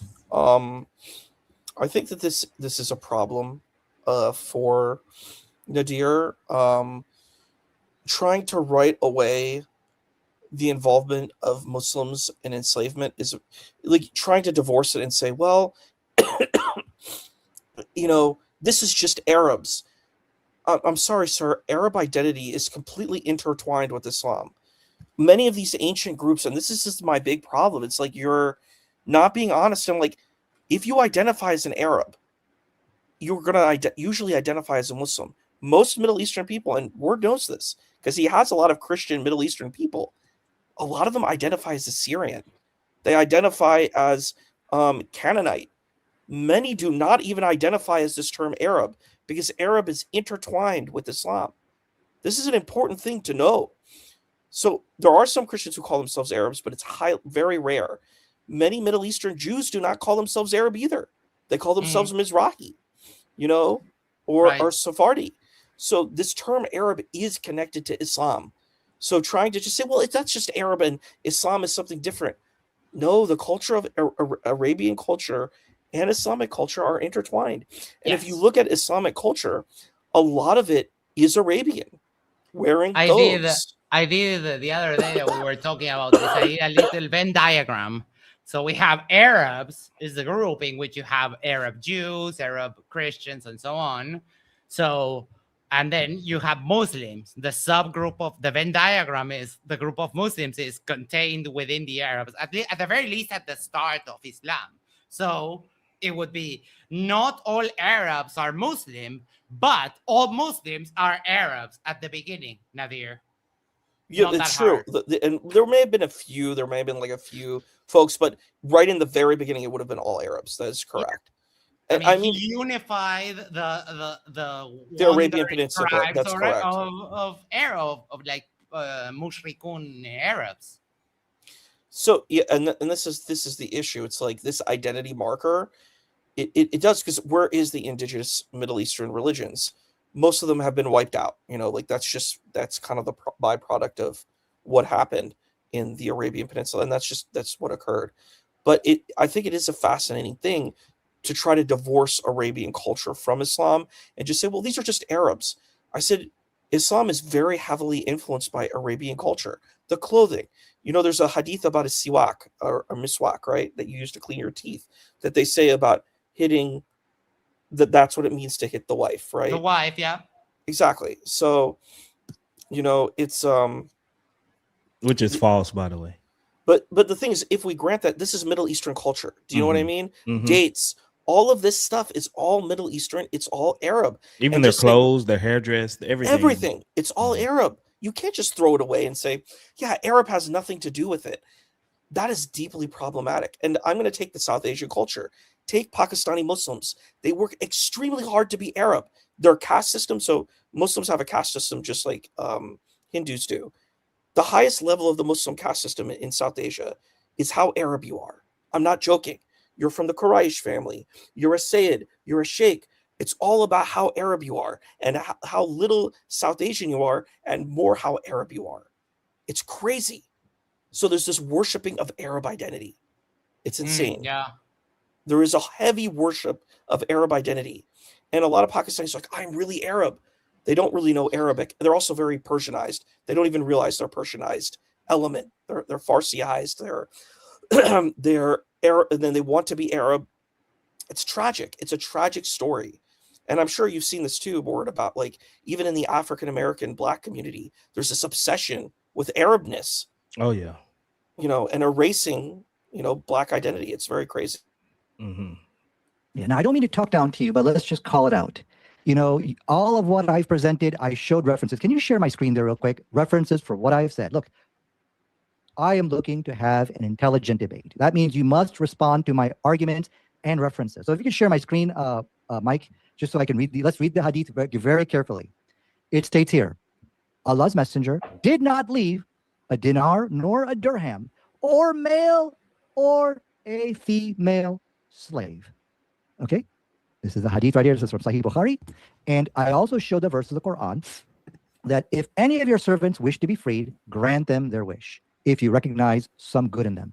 As for Bilal was freed. I don't know what your reference that he remained a slave. So I think it is you who's making things up. But what I want to emphasize here. Sorry, did you want to say something? No, that was the moderator, Mike. Sorry. Booty call. Today, we need to speak from references. Now, the references are presented from you, and I expect, if you don't have the intelligence, listen, if you don't have the intelligence to debate me, rather you just double down on what you're saying, then you should let your audience know that so they're not wasting their time. Now, Disgusting. The Bible does explicitly say, let's read very carefully in verse 21 here. That's like the third I have it insult that highlighted. he's Yep. brought at me, and I'm trying my hardest not to take the bait, and then probably about a little later I'm like, all right,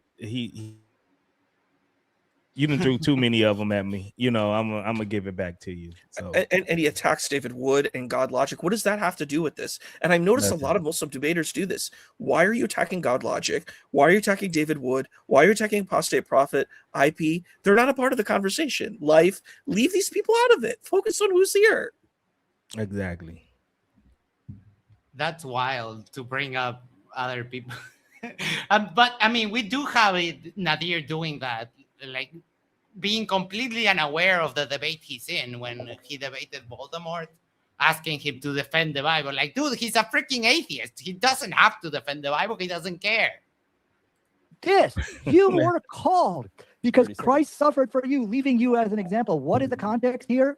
Can you share my screen real quick there, Mike? It's So that they can see the verse? I'm paying attention. Okay, because I don't see my screen share. Okay. Can you share it my states screen? here, this is Can you share my screen, Mike? First Can you Peter share chapter my 2, screen, verse Mike? 18. Can you share my screen, Mike? Can you share my screen, Mike? How many times did we hear that?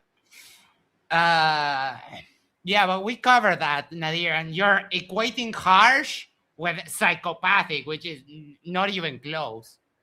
Not even close. Through 24, that the slave beating / torture of the evil, harsh slave master, this is your calling in life. So I will repeat my question again. Look at these amputees, these children with these are little black boys with their hands amputated. My question to you is this their calling in life?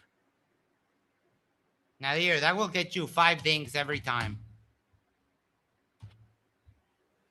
All right, have excellent. 100 in The deer needs to be knocked off his high horse because he's not dealing with what I'm saying. He's coming up and all he's doing is showing contradictions within his own Hadith literature, because just like Islam, it never makes up his mind and is always pulling from, I don't know what he's in these sources, but they're just contradictions on what the other Hadith says. Because if you read Sahih al-Bukhari 3755, there's your reference for you, Nadir. Nadir, it says, Bilal said to Abu Bakr, if you have bought me for yourself, then keep me for yourself. But if you have bought me for Allah's sake, then leave me for Allah's word. He was petitioning him to be let free, to be let free. He was still a slave, and this happened after your prophet had died. All right. Now let's get to Timothy in 1 Peter, because he says that Peter is, Paul, right, is condoning slavery.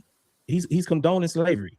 But if you read in 1 Timothy 1:10, it says the sexual immoral, men who practice homosexuality, enslavers, liars, perjurers, and whatever else is contrary to sound doctrine. Paul is explicitly saying that enslavers will not make it into heaven because it is contrary to sound doctrine. And he also petitioned for Philemon to be released as a slave. If he's going to propagate this madness, he's going to have to show me sources of early Christians that practiced and held slavery in regard. Like I can show him that most of the Sahaba and Tabi'in practiced in slavery even before and after his prophet Muhammad. Thank you very much. I don't know why it keeps going off when I don't have it set to ring. Okay, we'll go over to Nadir now. Another 2 minutes. If you guys feel like you could. No, I think 2 minutes is good. This is good. I think it's. Also, he wanted to keep this format. Okay. Yeah, he loves it. Yeah, because I wanted to, press him on a lot of stuff he started saying, but he wanted to keep this format. Because it's a strategy, and we see that a lot. We deal a lot with flat earthers and so on, and we do see that a lot with flat earthers. They really like that. Jeff McPherson says it's hilarious to me that even an atheist sees Nadir's argument straight out of his butt. I mean, I try to be honest with what I see and how I call it. Like I did call word for something that I thought was incorrect, right? But Nadir he's just the worst, and it's not that hard to call out how bad his arguments are. So we're starting now. As you can see, he's running away from the verse which explicitly states that the slave beating / torture is the slave's calling in life. Oh, now we got torture added to it. Okay. Every time, it's like the fisherman's tale. Every time it gets retold, the fish keeps getting bigger and bigger and bigger and bigger until I got a whale with a fishing rod. Good job, Nadir. He's running away from that. But you're not going to look, where are you going to run to? I'm not going to let you go. Now, he also misrepresented the Bible where he talked about Philemon. Didn't I already answer this? Onesimus, that never happened. Then I just answered it. I just answered both of them. And he's saying I'm running, and he's not. I'm like, I already answered it. I just answered. I just deal with it. But he's not going with it. In the world of flat earth debate, that's what we call a flurf reset. So they completely ignore what you said and they reset back to their original point completely. Like it's like you never spoke. That's a flurf reset. We call that. Misrepresenting not only Islam, but he's misrepresenting his own scripture. But what's good is at least he conceded to my argument. Muhammad freed all his slaves. But he said, I'll take things that never happened for 1,000, Alex. Like, did y'all hear me concede to any of the stuff he said? Yes, you conceded in his imagination, I guess. All right. It's contradictory. It's contradictory. Yes, there is a contradiction.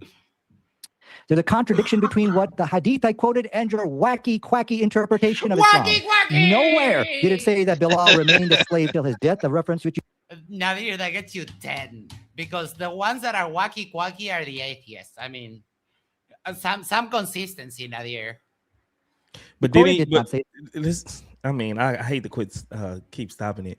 But he No, said, it's okay. That's what we do here. yeah, he said that I said that Bilal remained a slave to his death. That's not what I said. I said that your prophet didn't free Bilal before his death. Right. You know, so he's misrepresenting me again. Like that he did this the whole debate. Mm-hmm.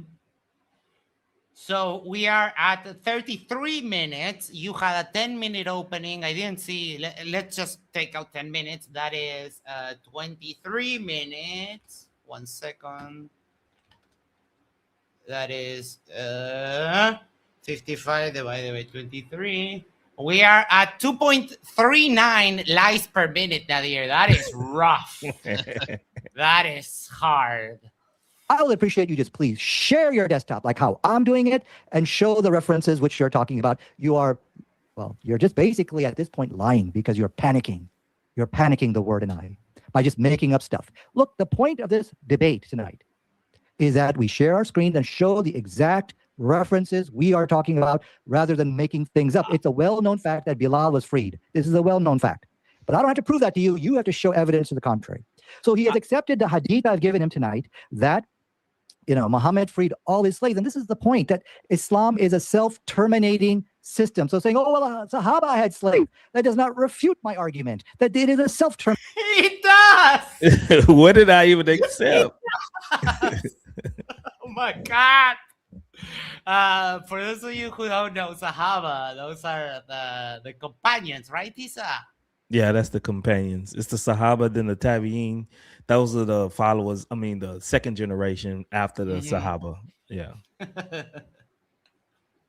I love how So if he they does had that. it, if Muhammad freed all the slaves, why would But the they had Sahaba still have slaves. them? Like, how does that make any kind of sense? Yeah. System. Okay, so now let's get back to the verse you're running from. The Bible does say inside this verse that the slave beating is the slave's calling in life. It says that how commendable it is that you endure the slave beating and suffer wrongfully. So a psychopath is whipping him. So I will ask you again for the fourth time. These children with amputated hands, is this their calling in life, to be tortured by their slave master? Not getting it. Completely not getting it. Yes, I gave him the. Do you hear me, Word?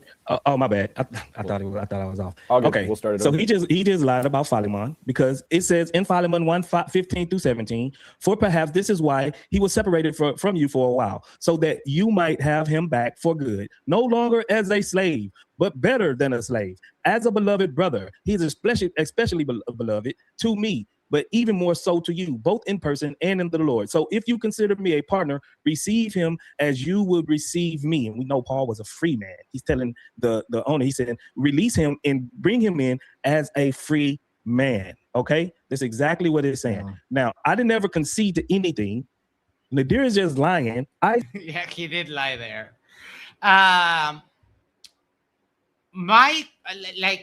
Nadir could counter argue here with you that he requested Philemon to be liberated because they became friends. So it's not that he wanted free slaves in principle. He just wanted his buddy to be free, which would be a perfect counter argument to what you're saying right now. But I don't think Nadir goes there. But But the thing is, but he knows that this is supposed to be a system according to Nadir, right? That this is a system, and he's trying to advocate for this system. You know what I'm saying? So then he'll be going against his first premise about Paul actually condoning and trying to propagate slavery, right? So it'll be like he's trying to have both sides if that's the case. But I understand what you're saying, and he could say that, but yeah, and that would be a good counter argument. I mean, that's how you do that, Nadir. My engagement with that view is exactly what Word is saying. It has to be systematic and systemic. This position has nothing to do with.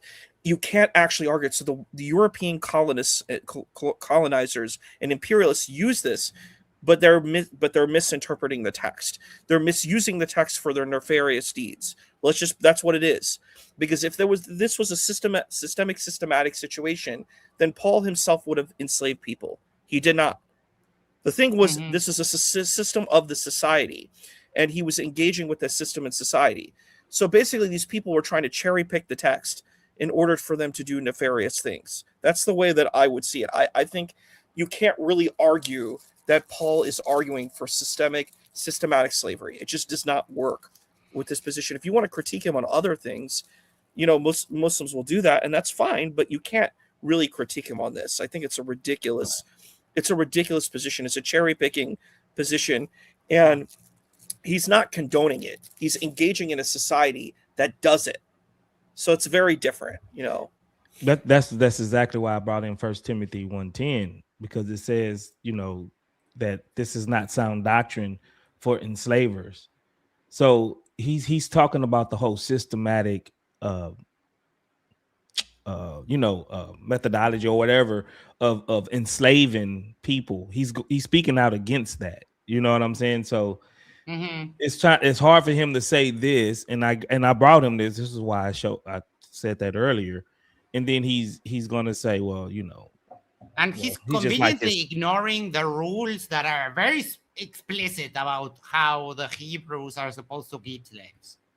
They're very explicit in how to go about this. So Nadir, this is just wrong. And the Hebrews are his culture. See, this is the problem. I don't get this in Muslim culture. I have to keep bringing this up. I'm like, this is your culture, dude. Who do you think Moses and David and Solomon and Aaron are? You think they're Arabs? These people are Hebrews. They're Israelites. They're Jews, whatever word you want to use. That's who all of these people are. You cannot erase their identity. You cannot erase their culture. That is who these people are. You can't retcon it and turn them into Arabs. They did not speak Arabic. They're not Arab. And it's a disingenuous position. I have heard people make the claim that Adam spoke Arabic, and no. I laughed for 15 minutes. Yeah, they do say that. I didn't know they say that. I'm sorry, like I've been on some of the lives too, and I heard some guy saying the most dumb thing where he was like, Arabic has lasted all the time. Arabic is a language from all the time. Alhamdulillah, Rabbil Alameen. And I'm like, excuse me? No. I'm sorry, I'm an academic. There's Proto-Arabic. Arabic is from like the Common Century. This is not an ancient language from tens of thousands of years ago. You have Syriac, you have many proto kind of Semitic languages. Arabic is a newer language on the scene. I'm sorry. It is. We can trace its development. This takes us back to my argument against Islam, which is the Marxist linguistic argument of the human origins of the Quran, which says that Arabic has loan words. And that is, number one, a fundamentally human thing to do because of the way languages and people work and movement of people and movement of languages works. And it shows that there are words that are new words that are introduced to the language, to the Arabic language by the Quran, words that were not there before that get introduced. So here you're claiming that this book is a revelation from the Most High God, yada, yada. And yet he's so inconsistent that can introduce words to a language and new words to a language, but then also use loan words, and you claim this linguistic perfection of the language. No, that's bullshit. That is bullshit. And Parsi or Farsi is a more ancient language from Persia, right? That script that you see, it's the same. It's that script is coming from there. Most of these people couldn't read and write. In ancient times, people weren't really educated in these ways. Like now we have like mass education and we can read and write. In ancient times, people really didn't have that. So most people didn't know how to write, Persian or Arabic script. They couldn't do that. So I'm like, it's just insane the kind of mental gymnastics we have to do in order to deal with reality and history. And I think it's very sad when I keep hearing these arguments because they're really bad. Like the argument of corruption is the worst argument I've ever heard. Like it's so bad that it needs to go in like the most bottom garbage can of all time, because like you keep saying it. I'm like, Do you know how terrible that position is? If I say these texts are corrupted, I'm saying something very horrible about God. It's worse. It's better to say, yeah, we've got these rough texts. I don't understand them. Allahu Alam, God knows, right? That's a much better position than the position of saying, you know what? All of these books, they're bad. Man came and changed it. Man was able to change God's word. This holy word of God, man put his pen in and he could change God's word. I'm like, that is crazy. It's insane. You should see Issa when he came to my, because he'd been on my panel a few times, and Issa is like, Issa's the best. Word, is it always like this? Like, are these people always saying the same? I say, yeah, just sit back and watch. About 3 hours later, he's like, you wasn't lying, man. They all come up and say the same thing. This is terrible. It's like, yep, you see, yep. It's a robot. It's a robot. You get a lot of Muslims going up, like you do open debates, and they just go up and talk to you. Oh yeah, on TikTok, yeah, and YouTube.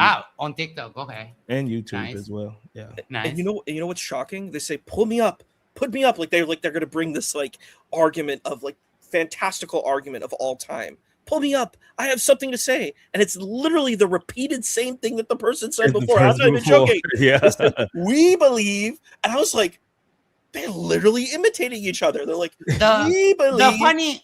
The funny thing is that contradicts their idea that God is actively keeping his word.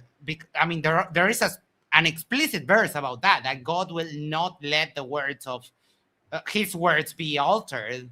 So it makes it sound like the Allah is kind of a pathetic God. And a great analogy is how flat earthers say that the globe model was created to hide God. It's like, what a puny God can be hidden like that? It makes no sense.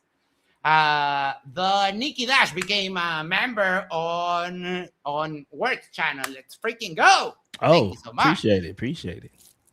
Said I acknowledge he had that source, but it's a contradiction in between his own sources. He's not dealing with anything I'm bringing up. He just want to stick on First Peter 2:18 like he has something. He's not dealing with anything that I've brought. He's just sitting here yapping along, trying to get off some clips and calling me the disingenuous one.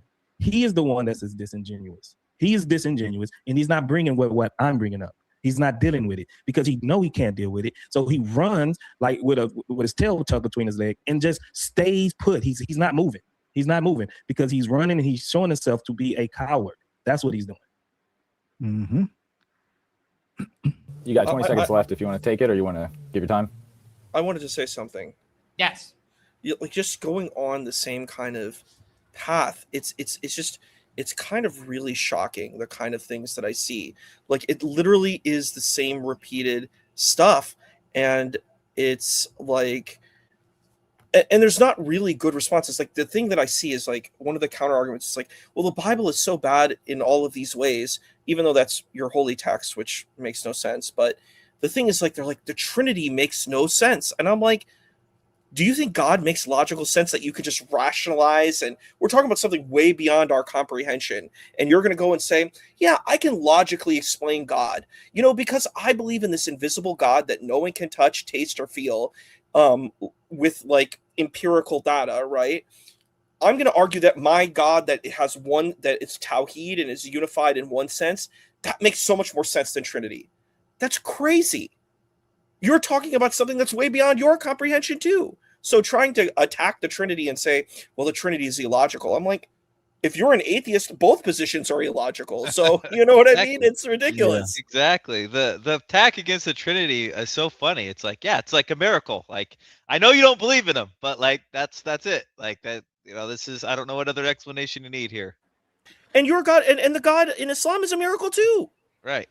It's the same thing. Yeah, and then when we push back, I think their God is a little bit, if we want to use the logical thing, I think their God is clearly more illogical in a sense that he uses words that don't mean what he actually means. Like, Allah has hands, but when we say, well, what are his hands?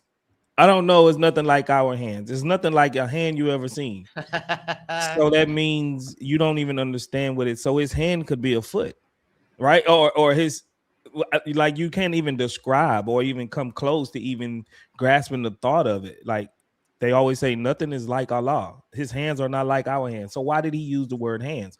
He's trying to convey a message to you for you to understand him, but then at the end of it, you really don't understand him because the word that he used is not even similar to the word that you have in your mind. You know, so it's like that is totally illogical.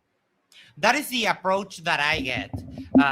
Typically, when you have low tier debaters like Nadir, when they make a claim, they usually contradict something else that they said. So when he says stuff like, "Oh yeah, that Allah's hands are not really Allah's hands," that contradicts the idea of the Quran being clear, right? Yep. So you can chain all of those and you get a gigantic circular contradiction. To be fair, you can also do that with the Christians, but it's not part of this debate. So let's keep it going. Go ahead. All right, Nadir, you ready? Sure. So nowhere did the story said that the man was free. In fact, the story of Philemon that you're bragging about was used by the slave master. Now, if you can share my screen over here real quick. If you look at the article here from Christianity Today, why did so many Christians support slavery? It was because of the story you're talking about. They said, look, the Apostle Paul returned him back to his slave master as more than a slave, but as a brother. It didn't say he was free.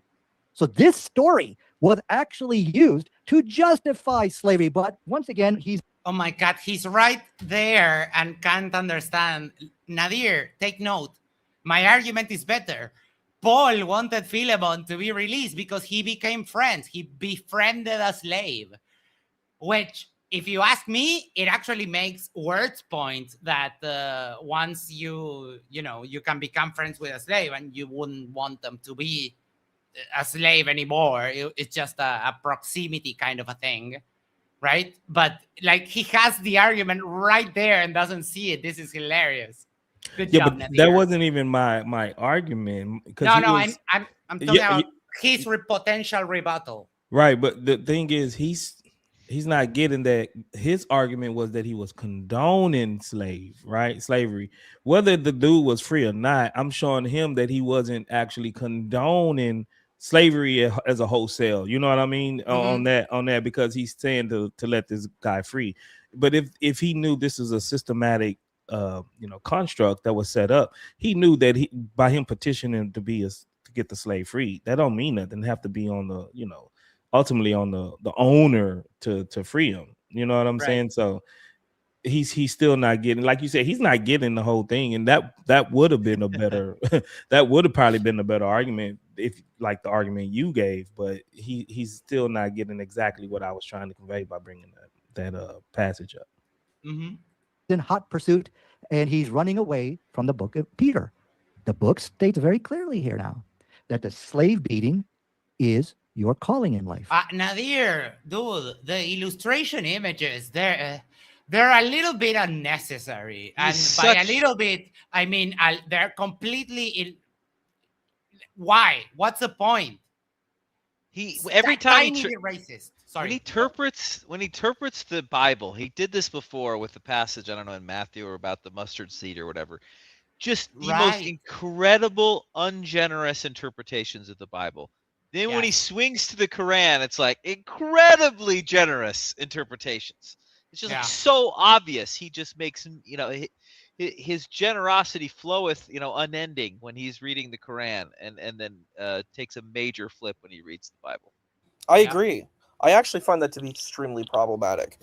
It doesn't come off as clean and clear when you're like, I'm going to read the Quran in the most kindest, most wonderful, loving way. But when it comes to the Bible, look how terrible and horrible it is, even though this is my holy book. That's why I always have to go back to that point. I'm like, that's your holy book, bro. The Gospels and the Torah are your holy books. So you can deny your own holy books if you want to and say they're corrupt, but that's on you. You're attacking your own holy text. So I would tell you, like, if you bring up the corruption thing, Nadir, chapter and verse, because God in the Quran actually says that those are his words, and that the people of the book got the revelation that was for them. So you have no basis for the corruption claim whatsoever. It's bida, Nadir, and you know it. Let's read the text very carefully here. Servants, be submissive to your masters with all fear, not only to the good and gentle, but also to the harsh. That's chattel slavery right there, which is an endorsement. So does the Bible endorse slavery? Yes. It goes on. For this is commendable if because of your conscience towards God, one endures grief, suffering wrongfully. But what credit is it to you that when you are beaten for your faults, you take it patiently? So what the false apostle Paul is doing over here, he's marketing Christianity. I'm sorry, what? Wait, why? What do you mean, false apostle? No, you can't say that. What, under what authority? No, Nadir, no. I think even in classical Islamic texts before Ibn Hazm, Paul is not actually viewed in a hostile way. It comes later. No, he's not at all. No. I mean, and it's part of the scripture, like where Paul was canonized into the scriptures. What authority does he have to take it out? That's like an atheist argument, Nadir. No, all of the Muslims do that. All of the Muslims don't like Paul. Oh, I want an argument that says, like, why do Muslims dislike Paul? And they come right up and they just tell me he changed original Christianity from the early Christianity before him, right? And I'm like, well, what do you get the teachings of the original Christianity from? From Jesus in the New Testament on the God, but those are corrupt. So to you, so it's like a self-defeating argument. So you're going to use these corrupted texts to try to show Paul changed it, but you think they were already changed before Paul. Like it don't make sense. In my view, like I do have a gripe with Paul because I mean, Jesus does say that you're meant to keep the law forever, and Paul changes that, and I haven't been able to get anyone to successfully answer to me why that's available. Like why is that a thing? Well, right? He did follow the law. He was a very devout Jew that even after I he understand embraced Christ, that. he actually did follow the laws. But then goes out to does away with the law, and if you take, I wouldn't say the corruption thing, right? But it is a valid argument if you don't take that position. But for you, Nadir, it does nothing, because you're, like we've been saying, you're supposed to hold to the scriptures. Yeah, So- the Quran I think affirms the authority of the scriptures, of all of it. Right, and I think because you're talking about Matthew 5:17, Yeah. when Jesus says this, but I think a lot of people just read it, but not into the context of what he's really saying, because he says that he's going to fulfill it, right? And he says not one iota will disappear from the law until it is fulfilled. So it's going to be fulfilled in Jesus. Yeah, the problem I So have he's with saying that it's going to be for He's saying because it's a until. So he said he's not saying it's never going to go away. He says until it is all fulfilled, and he came Yeah, to fulfill it. That's the problem is that you're doing the linguistic thing. Fulfilled doesn't mean do away. When you fulfill the law of wearing your seatbelt, does that mean that you can take it off? No, that's in a different. That's not analogous. Fulfilled is more it's like perfectly analogous. it's not. But I don't want to get into that. It's okay. Well, we're one day I'll I'll probably talk to you about that. Yeah, we can definitely talk about that. I can. So I had a comment on this, what I think about this. So what I think Paul's intent is, he's not saying, okay, no, I'm banning circumcision, I'm banning all of the Hebrew laws. He's more of taking the position, he's like, these people are coming in, they're not from our community. We're not going to impose on these people who are not from the Hebrew community to do the things that we're doing. I believe there's actually a case with Titus, whose mother was actually an Israelite, and he did get circumcised. I believe that Titus gets circumcised. So, like, it's not like he completely abolishes Hebrew law. It's more like he's like, these people who aren't from our community we're not going to impose these hardships like kosher laws. It's very hard. If you go to like an Orthodox Jewish space, there's a lot of rules, like the laws for Sabbath, the dietary laws, the laws of mixed fabrics. These are very difficult things to impose on people who know nothing about it. And circumcision when you're an adult is like, that's like a hellish experience to put someone through. So that's at least my understanding. I don't know if Dr. J and Ward disagree with me, but I think that's more where his intent is. It's not like, I'm just here to ban Hebrew law. It's more like, yeah, the people who don't come from this community, we're not going to impose this and force this on them. We're going to welcome these people in, and we're not going to see them as lesser than us. Yeah, I mean, because Paul went to a Jewish council in front of James about this direct law or statute or commandment, and he was found not to be guilty because he wasn't telling them not to follow the laws, especially like the Jews. He was preaching to the Gentiles because it says that if you break one of these laws, it's like you break on all of them. And the Jews couldn't keep these laws. So he's saying, well, why would we impose something on them that we ourselves couldn't keep? So if you get circumcised, but you did something else, it's like you were not circumcised. So it's like if you break one, you have broken all of these laws. So they're not imposing that on them when them themselves can't keep it. And he also says that the law was our guardian until Christ came. Just like when Jesus says in Matthew 5:17, the law will not pass away until it is fulfilled. And he was saying that he came to fulfill it. So Paul is on par with what Jesus taught in that aspect of it. Because he says the law is the guardian until Christ came. And he didn't stop following the laws. I think that's an important thing too. People are like, well, Paul is this horrible, heretic that didn't actually do it. Even when he was a believed follower of Christ, he still did his practices. He went to the synagogue too. So I think that's it's just that thing. he didn't believe that we are justified by the law, right? That's just the way we get into heaven, because the law is supposed to show you that you're sinful, right? That was the whole purpose of the law. Because even Abraham, he was justified, but he wasn't no law of Moses there to justify him. So it was just his faith that got him, justified in the eyes of God, even before the law even came. So the law never really justified anyone. It was just to show you that you're sinful and you're doing sinful things. So it was like your guardian. It was a guardian over you to show you this. This is what the Bible says. I think that's a fair argument. I think that's just the problem, that a lot of Muslims don't understand Christian theology. I'm planning to actually do like a series educating Muslims on Judaism and Christianity, because I just when I go into these spaces. Did you see the debate with me and AP on Israel versus Hamas? Oh my God! Oh no, I haven't seen that debate. You should look on that, because the last debate I seen you did was with what's the name with AP.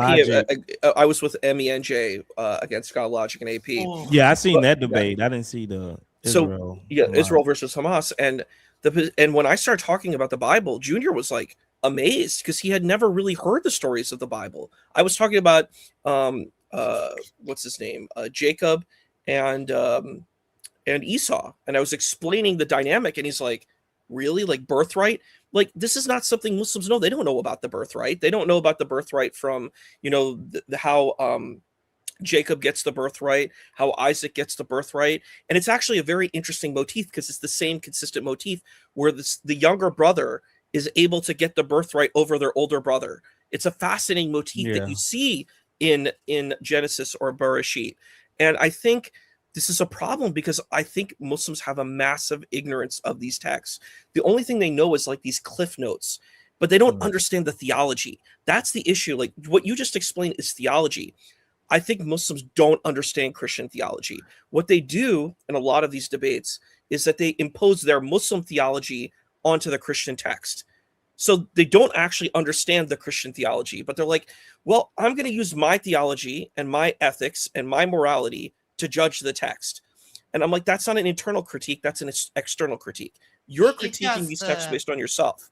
it's parroting the Dawa guys on YouTube, and they Yeah. make like really bad arguments, and then the average people just repeat them and make them even worse because they don't get anything of it. It's really, really bad, and it's very bad apologetics, and it really shows that they do, like, when I hear like Word or Life or God Logic or Dr. Wood or AP, when I hear them talk about Islam, I'm like, you're actually trying to understand, at least I would say, the more kind of Salafi interpretation of like conservative interpretation, which a lot of people do believe in, but like it's an internal Islamic argument. These positions can be used within perspectives of Islam. The arguments I hear Muslims make against Christians, it's nowhere in Christianity. There's no position in Christianity where these arguments work. Like even in the diversity of Christianity and Judaism, it doesn't work because they don't understand the theology of the Christian and the Jew. And I think that that's the problem that I see. Yeah, Right. and I would to the just slave master. Sorry, go I would ahead. comment, Max. Word is kind of explaining how the But does the law, Bible- the word fulfilled or whatnot, just to like Mhm. illustrate how complicated this can get. There was a class when I went to seminary called Law and Grace, and it basically was like just laying out all the different views, and there's multiple of how this interaction works. So like the denominations of Christianity don't really agree with how what the word fulfilled means and what the relationship in the Old Testament should be. It is like an absolute total debate. You end up with things, dispensationalism, covenant theology, new covenant theology, progressive dispensation, mid-acts theory. I mean, there's just like so many different ways of sort of understanding this word fulfilled. So Word is probably like explaining, how he understands it or whatever. But just so everybody knows, there's like lots of options within Christianity of how the word fulfilled is interpreted and understood, and therefore the relationship of the Old Testament and the New Testament. I get that 100%. Now, But none of these Muslims my represent view- any of those views. That's the Correct. problem. That's They don't. correct. None of them represent any of the views of that. They're not have been trying. presented. They want to But- know enough to try to argue. That's it. I do criticize Muslims when they go down the linguistic route to make arguments. And in their case, it's even more obscure because they appeal to the Arabic and always do like some sneaky stuff with the translation. But I don't think there is that much range in the word fulfill, and it certainly does not mean abolish. It's actually kind of quite opposite. Words can have like 100 million different meanings, right? And so, in order for you to to start this argument, you would look up the word fulfilled in BDAG. That's like the first thing you would do, and see all the possible definitions. And I guarantee you, PhD dissertations, like 1 million of them, have been written on this word. So I'm not saying you're wrong per se, but like our level of attempting to interpret this is pretty superficial, right? Like, Yeah, and let me be clear. I didn't never say the law was abolished, because we see, if you keep reading in Matthew 7, Jesus gives laws. Like he's saying, Moses permitted you for divorce, but I say, don't divorce your wife unless by adultery. I say don't unalive, don't kill your brother, but I say if you look at a brother with hatred in your heart, it's like you killed him already.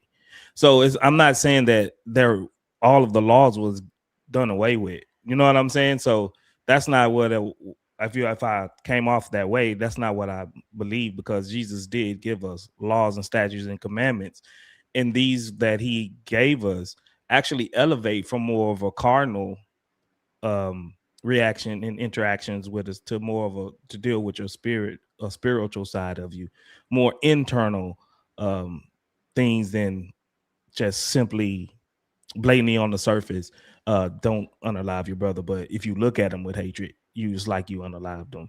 You know what I'm saying? So that's the letter of the law that was in the Old Testament. And people don't really agree what the word law means. You know what I mean? What law? When you say the law, do we mean the principle of having laws? Do we mean all the Old Testament laws? Do we mean just one of the 3 parts of the law? Like, people don't agree on that. Does that make sense? When you say he fulfilled the law, what do we mean? You'd have to define the word law. And so, yeah. Anyway, I'm Yeah, it's not that's a helpful. rabbit. I mean, It's not that's the helpful whole saying it's thing of it. complicated, probably. Yeah, it But is. It's not. unfortunately, that's kind of the answer. All right, let's keep it going. Let me move Isa there. endorse slavery? Yes. It goes on. For this is commendable if because of your conscience towards God one endures grief, suffering wrongfully. But what credit is it to you that when you are beaten for your faults, you take it patiently? So what the false apostle Paul is doing over here, he's marketing Christianity to the slave master. He's basically showing the harmony between slavery and his teaching, because his goal is that you will teach. Even if you want to make the silly argument that he's marketing Christianity he's marketing Christianity to the slave, like with a promise of a better life in the afterlife. Nadir, how do you get everything backward, Nadir? I love it. It's fascinating. Slavery, or you teach Christianity to the slave because it will allow them to take the tortures and beating without question. And he stated that Christianity will look attractive to the slave master. And I'll show you that verse in just a second here. But now here's a verse which you are running away from. It states here, for to this you are called. What is you being called to? The slave beating. He's grooming the slave to meet the needs of the evil slave master. Repeat. We're going to turn it over. We got to stop. Now, if you ever, like, I have electronic music vinyl records that repeat themselves less than Nadir. We have One Way Apologetics and the word $5 Canadian. Thank you so much. Salam al-Masih. May I ask why you're doing a review without me? Do you want to send him the link? Oh, if he want to come up, he more than welcome. This is the review guy in our our group. But I was invited to this one. And I just streamed it to my channel. Yes, because you kind of stepped a little bit on my territory and did an after show, and I am the king of the after show. See, I didn't know. I didn't know you did. I'm kidding. It's okay. I'm sorry. Erase that. No, but we had something else planned. A friend debated on another channel. So we didn't do the after show for this one, but we regularly do after shows for MDD debates. But if he's your friend and you want to email him the link, feel free. I think he was kidding around. Oh, if he's kidding, it's fine. If he wants to come on and everyone is welcome here. Yeah, message me if you want to come on, Chris. Message me if you want to come on. I'll send it. Yeah, come hang out. We have Mate. Not an extra 25 seconds each time, Nadir. So we're trying to do what you asked. 2 minutes. So we're going to turn it back over to Word. You got 2 minutes. Start now. All right, since he's keeping on with the same thing, he won't let it go. So I would directly address this, as I have always been, because he's running from his own sources. He's totally running from his own sources, and he's not dealing with it. In the context of the verse, he keep reading it. It is the Judaizers are being harshful to the Christians. They're being very harsh to the Christians, right? And instead of taking up arms, right, and trying to fight them back, they saying that because Jesus Christ said you will be persecuted for my name. You will be persecuted for my name. He is the final judge and arbiter of truth and justice. So Jesus will handle that in behalf of the slaves or the servants, because it's really a servant of the servants on the day of judgment. This is what this verse is talking about. So we're not commanded to take up arms and fight against us. Our persecution is better for our judgment in the hereafter, right? Because we are being persecuted at the hands of some evil, adulterous generations. This is what it is about. Nadir just keeps going on, and he's making up and doing his own private interpretation. But I want to get back to what Nadir said. He said that Muhammad helped by buying that one slave out of a harsh condition. Well, fine, he helped one out, but in the very same condition that he helped bring one out, he put two back in. So he did nothing. He did nothing but propagate and put more people under those harsh conditions than what was already in them. Great job, Muhammad. Great job. And he's the best moral example for all of mankind. Sure, that was a smart move, Muhammad. All right. There's 2 minutes. All right, Nadir, we're going to turn it back. Go ahead and start. Regarding the hadith you're referring to about buying one slave for two blacks, no, he's not putting anybody back into slavery. Again, he's just working within the system to save the life of that one person. But what's the system? The system of slavery. What is the system? I love that he says no, and then says the thing like Nadir. Oh, this is why I love him so much, and why I would absolutely love to debate Nadir, but he's been dodging me like crazy. Uh, Nadir, if you take out one person out of slavery and you put two people into slavery, that means that you doubled the slavery. It's simple math, really. Yeah, and I'm such a wimp I can't do anything about it. I only can do it within the system. It's just that just doesn't feel real Right? great, right? Like I did he mean, did he come to make changes, or he's just stuck, whatever they currently do now, that's what he's got to do. Nothing he can do about it. the Prophet of Islam he had ultimate authority by that time. He could have just said, yeah, you no longer slave, and not have to put back two people into the system. That is wild. Please don't be slinging that Spanish at me. Argument stands unrefuted in tonight's debate. As I have clearly argued an airtight case, it doesn't matter if you're selling a slave here and there, because the whole system is self-terminating. You cannot beat a slave. If he gets tired and he says so, you got to kind of accept it, which totally causes system collapse. Give them the best education. When you give the slaves the best education, okay, what do you think they're going to ask for? They're going to ask for their freedom. Slavery doesn't work without forced labor, but Islam forbids that. It says you cannot punish a slave. So the issue tonight, which you need to attack, is my argument that is the Islamic version of slavery is a self-annihilating system. And I also showed inside many references, in fact, let me go back and remember here real quick what I showed you here. It stated very clear that, look, if you see any good in your slave, free him. So the question, the debate, the proposition we are talking tonight is that, does Islam endorse or Christianity endorse slavery? No. Islam is basically causing the system internal collapse by placing these viruses all throughout the system. Even if we go with your argument, Nadir, by the 19th century, Muslims were still doing slavery, so it was a really trash virus.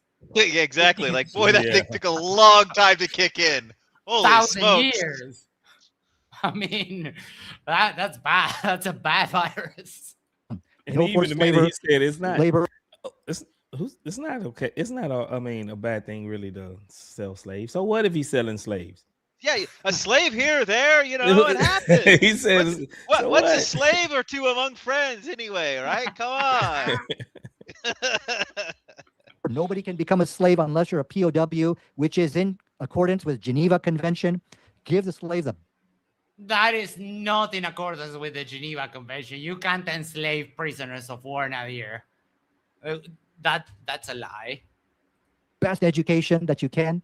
So that's the argument you need to deal with. Now he's tried to give an explanation of why the punishment is of the slave torture is allowed. He said, well, you just persecution is better. That's not what the Bible teaches. The Bible never attacked the slave master. The slave master is God in the Bible. All right, we're turning.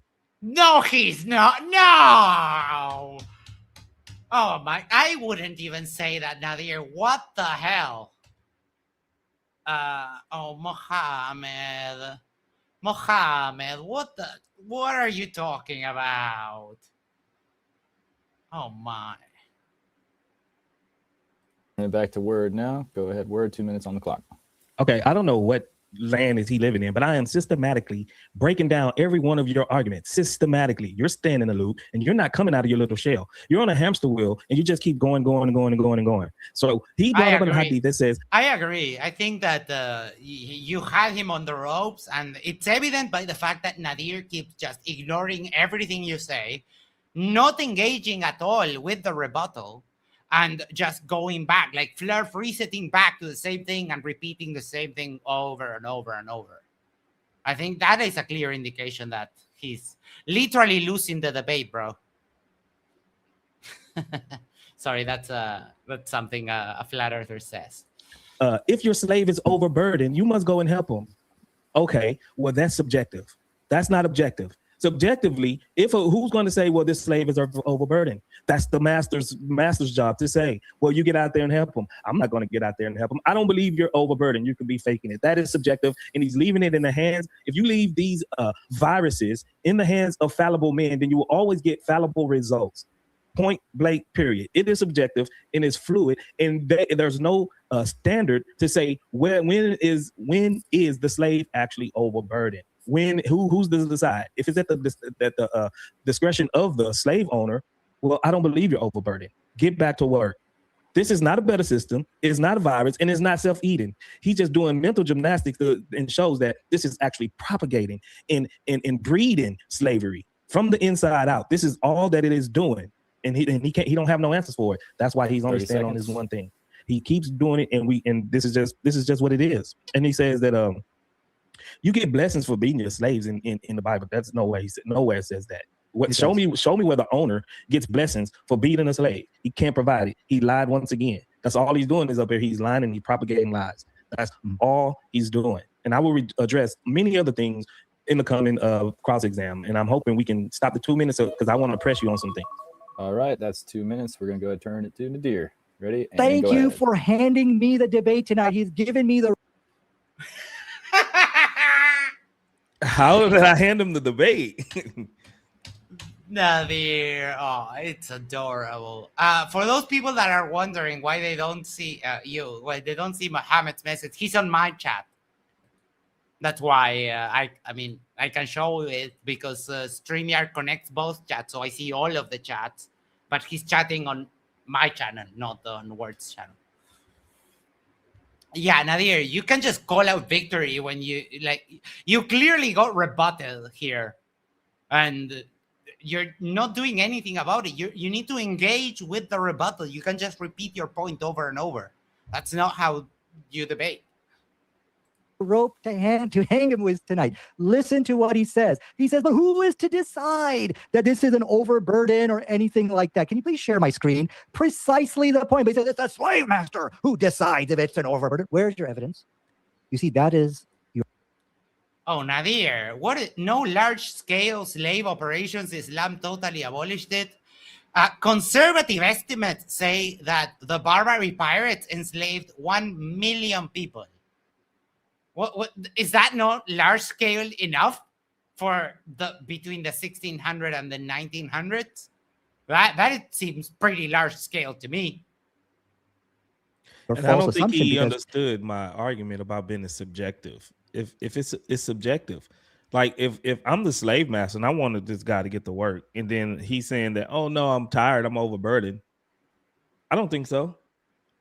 You get to work.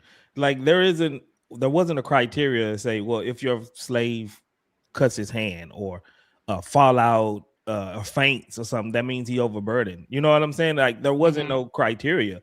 It's on my discretion in my judgment. So I don't believe you're overburdened. I'm not going to help you. So this fallible men making, decisions on that scale, that's not a virus at all. That's just subjective. I suspect that this Mohammed might be a fake Muslim because he said Sharia law, and you can just say Sharia. Sharia means law, Mohammed. Are you a fake Muslim? I think you're a fake Muslim, like just rage baiting. This is called false assumption of the ignorant, credulous person. Fake. F-A-I-C. Christianity is a fake religion. All they do is just make false assumptions. Did he just say fake? F-A-I-C? Yeah, false assumption, incredulous, something. He said it was an acronym. Oh, like an acronym. Oh, no. But he is right. Islam maliciously caused a subjective conundrum, confusion regarding overburden. But the only way to really know for sure, you gotta take the slave's word. All right, Dr. J needs to go, Hey. so Want to say goodbye. Good to see you guys. Hopefully we'll see you always again good to have soon. you. But I gotta run. Good to meet you, Word. Nice to meet you, Dr. J. everyone. You take it easy, brother. God take bless care. All right, let me, once Dr. J moves, I'll move Isa to there. There we go. For it. Thank you for handing me the debate. That is the point. This is a virus in the system. It's causing a conundrum. It's causing the problem you are stating. And then it said, you better go out and help him if he's so-called this overburdened stuff. That's an Nadir, are you missing a tooth now? An impossible request. No one has the time. Like if you were to ask me to have a slave and you got to help him when he gets allegedly overburdened, I'd say, no, I can't do it. I don't have the time for that. The whole purpose of slavery is so that they can do the job that you don't have time to do. So, he's admitting to what I just said. Wait, what? He's admitting to it. Wait. What does he mean? No one has. They're doing this job that no. What? Oh, I'm baffled. I don't understand what he meant there at all. I generally speak very good Nadirish, but no idea. thank you. This is an internal virus which causes system collapse. It is not possible to go to the large-scale slavery operations are gone in Islam. How can you help 100 or 250 slaves when they, quote, are overburdened? You can never go over this conundrum. Thank you. And so this is an internal virus caused to destroy the institution of slavery. But the text of the Bible does say that the slave beating is your calling in life. So I will ask you for the last time tonight, is the slave beating those children suffered with their amputated hands, is this their calling in life? Yes or no? Back to I've already... Like, oh my God. Like, what is French for... what is Arabic for broken record, Isa? Holy cow. Again and again, it's like we're in a merry-go-round and he keeps going back to the same thing over and over. I'm sorry. I already answered this time and time again. But thank you, Nadir, for giving me the debate, sir. You just said that one person can own up to 150 to 200 slaves. You are propagating slavery. You don't even know it. He just agreed that one person can have up to 150, 200 slaves. Okay, so what about the slave masters and also bringing in 424 that they can have any no set amount of I call it out to that one. That's hilarious. slaves, as long as they right hand possess, they can take them and have sex with them. This is what is called sex slavery, my friend. Great and point. he's saying that that there's no sex slavery. There's no sex slavery, but it's in your Quran. So the 424. 424, it actually commands and says that all women are permissible except of the ones that are married, except if you own them for a slave. If they're your right hand possessed, you can do what you want with them. Okay, so yes, it does propagate sex slavery, and yes, by Nadir's own admission, that one person can have 150 to 200 slaves at one time. This is by your own admission, Nadir. Thank you for giving me the debate that Islam do in fact condone slavery. All right, you have 30 seconds left if you want to go. Okay, I think you might have misheard me. So I think. Oh, I'm sorry. Can you hear me? Oh, shit. No, Jane. I mean, sorry. Yeah, I had it unmuted on one, but yeah, you have 30 seconds left if you wanted to take that last 30. Or I got 30 seconds left. I didn't know. Okay, I'm gonna direct you to Sahih Muslim 1438, right? And they was on an expedition, and it says that under Bil Mustalik, you know about that Bil Mustalik, and it says it took some captive excellent Arab women, and we desired them, for we were suffering from the absence of our wives. We also desired ransom for them, so they're not only gonna have intercourse with them, but they're gonna sell them later. So we decided to have sexual intercourse with them by absorbing uzl, meaning to withdraw the male organ. This is sex slavery, my friend. Mm-hmm. Okay, how much more time do we have of this cross-examination period? We're about 30 minutes or so in, so you got another 20 minutes. Yeah, so we'll start your time. Okay, thank you. Right now. Good on you, Word, for like trying to move the conversation along, because if you didn't do that, he would have just kept on the same thing over and over. He's going to keep on doing it. I know, but at least you are trying to move the conversation to new territories, and that I think that's good. No, there is no sex slavery in Islam. This, once again, is a fake argument. False assumption of the ignorant, credulous. Everything I don't like is fake and gay. Nadir, you're a flat earther. You're a flat earther debating. There's no way about it. Like, no, that's a fake argument. Like, what? Address the argument. Person. FAIC. Christianity is a fake religion, but Islam is a fact-based religion. He's just... What did he say? Oh boy, let's count together. 1, 2, 3, 4, 5, 6, 7, 8, 9, 10. What do you mean a fake religion? It can't be a fake religion when your book affirms the authority of the Torah and the gospel. There's no way around that. The Quran, and I don't remember the verse, but everyone knows, the Quran affirms the authority on the Torah and the gospel. And that's it. And also the Sabur, which is like the Psalms, I think. Right, Isa? I'm correct on that one, right? Yeah, you're very correct.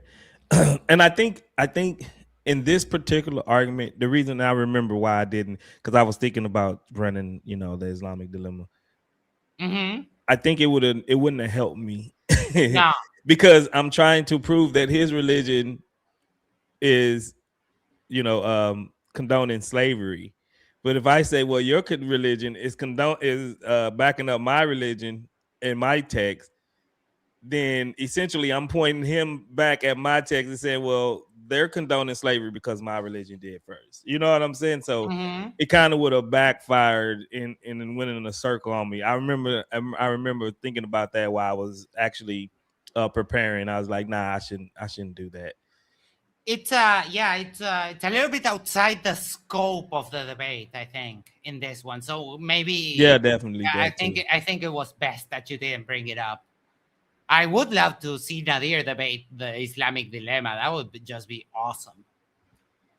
Making false assumptions upon the text, stating that these women were raped or they had sex against their will. That is not the case. If so, show it to me. Now, like I said, I've had an entire debate on that. Oh, boy. Do I have to teach Nadir about consent? I think I have to teach Nadir about consent. Nadir, if you have a slave woman and you have sex with her, even though you might coerce her into accepting, it's still a coercion. So you don't really have full consent there. So it would qualify as rape, Nadir. And this comes from a filthy atheist, just FYI. But let me move in for the kill and finish them up. I didn't say that a person can have up to 140 to 200 slaves. I said the exact opposite. I hate to ruin your victory lap, but I said the opposite. You cannot have it in Islam because the text says if they get overburdened, you got to go out and help them. How the heck can you help 140 to 200 slaves? You can't. So the large-scale plantations and all of that, that's gone. So he just admitted again. That's what I'm saying. He said, no, I didn't say that. But then he said it again. In the middle of that debate, at this point, I was like, okay, I know. I don't. I really was like baffled at that point. I was like, this guy is delusional now.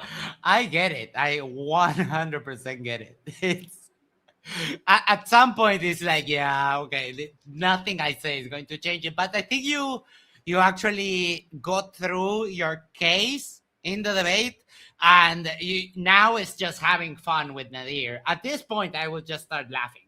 You got it. You're gonna see like my whole thing, because I was trying to be, engaged with his points and serious, and then he just became a troll, and then I started just trying to treat him. I started just treating him like a troll, basically. Tonight that we are seeing, he is not able to refute that the Islamic system is a self-terminating system. If you look at what Islam is teaching about slaves, you cannot beat a slave. That means you're not going to be able to force him to work. You can't punish him. That means that it's really not worth having a slave. And then the Quran says, free your slaves if you see any good in them. This is self-terminating. Now, I want to get to another bite. And as you can see, he doesn't want to answer the question about the slave beating being his calling in life. That's fine. But the Bible also says that when you see these tortured children, this will make Christianity look attractive. Now, I do want to share that verse with you because I wanted to ask him about this. Oh my God, not again. Verse in the book of Titus. It states over here in Titus chapter 2, verse. Oh, that's 3 images. That gets you 15. Yeah, we're doing 5 per image because it's unnecessary, Nadir. We all know this. This is just an appeal to emotion. You're just trying to make I don't know. I don't know what you're trying to do, but this is absolute. It's shock tactics, and it's pretty disgusting, Nadir, actually, because this is a part of human history that unless you're psychopathic, everyone should say like, yeah, this is very bad, and we hope that this doesn't never happen again.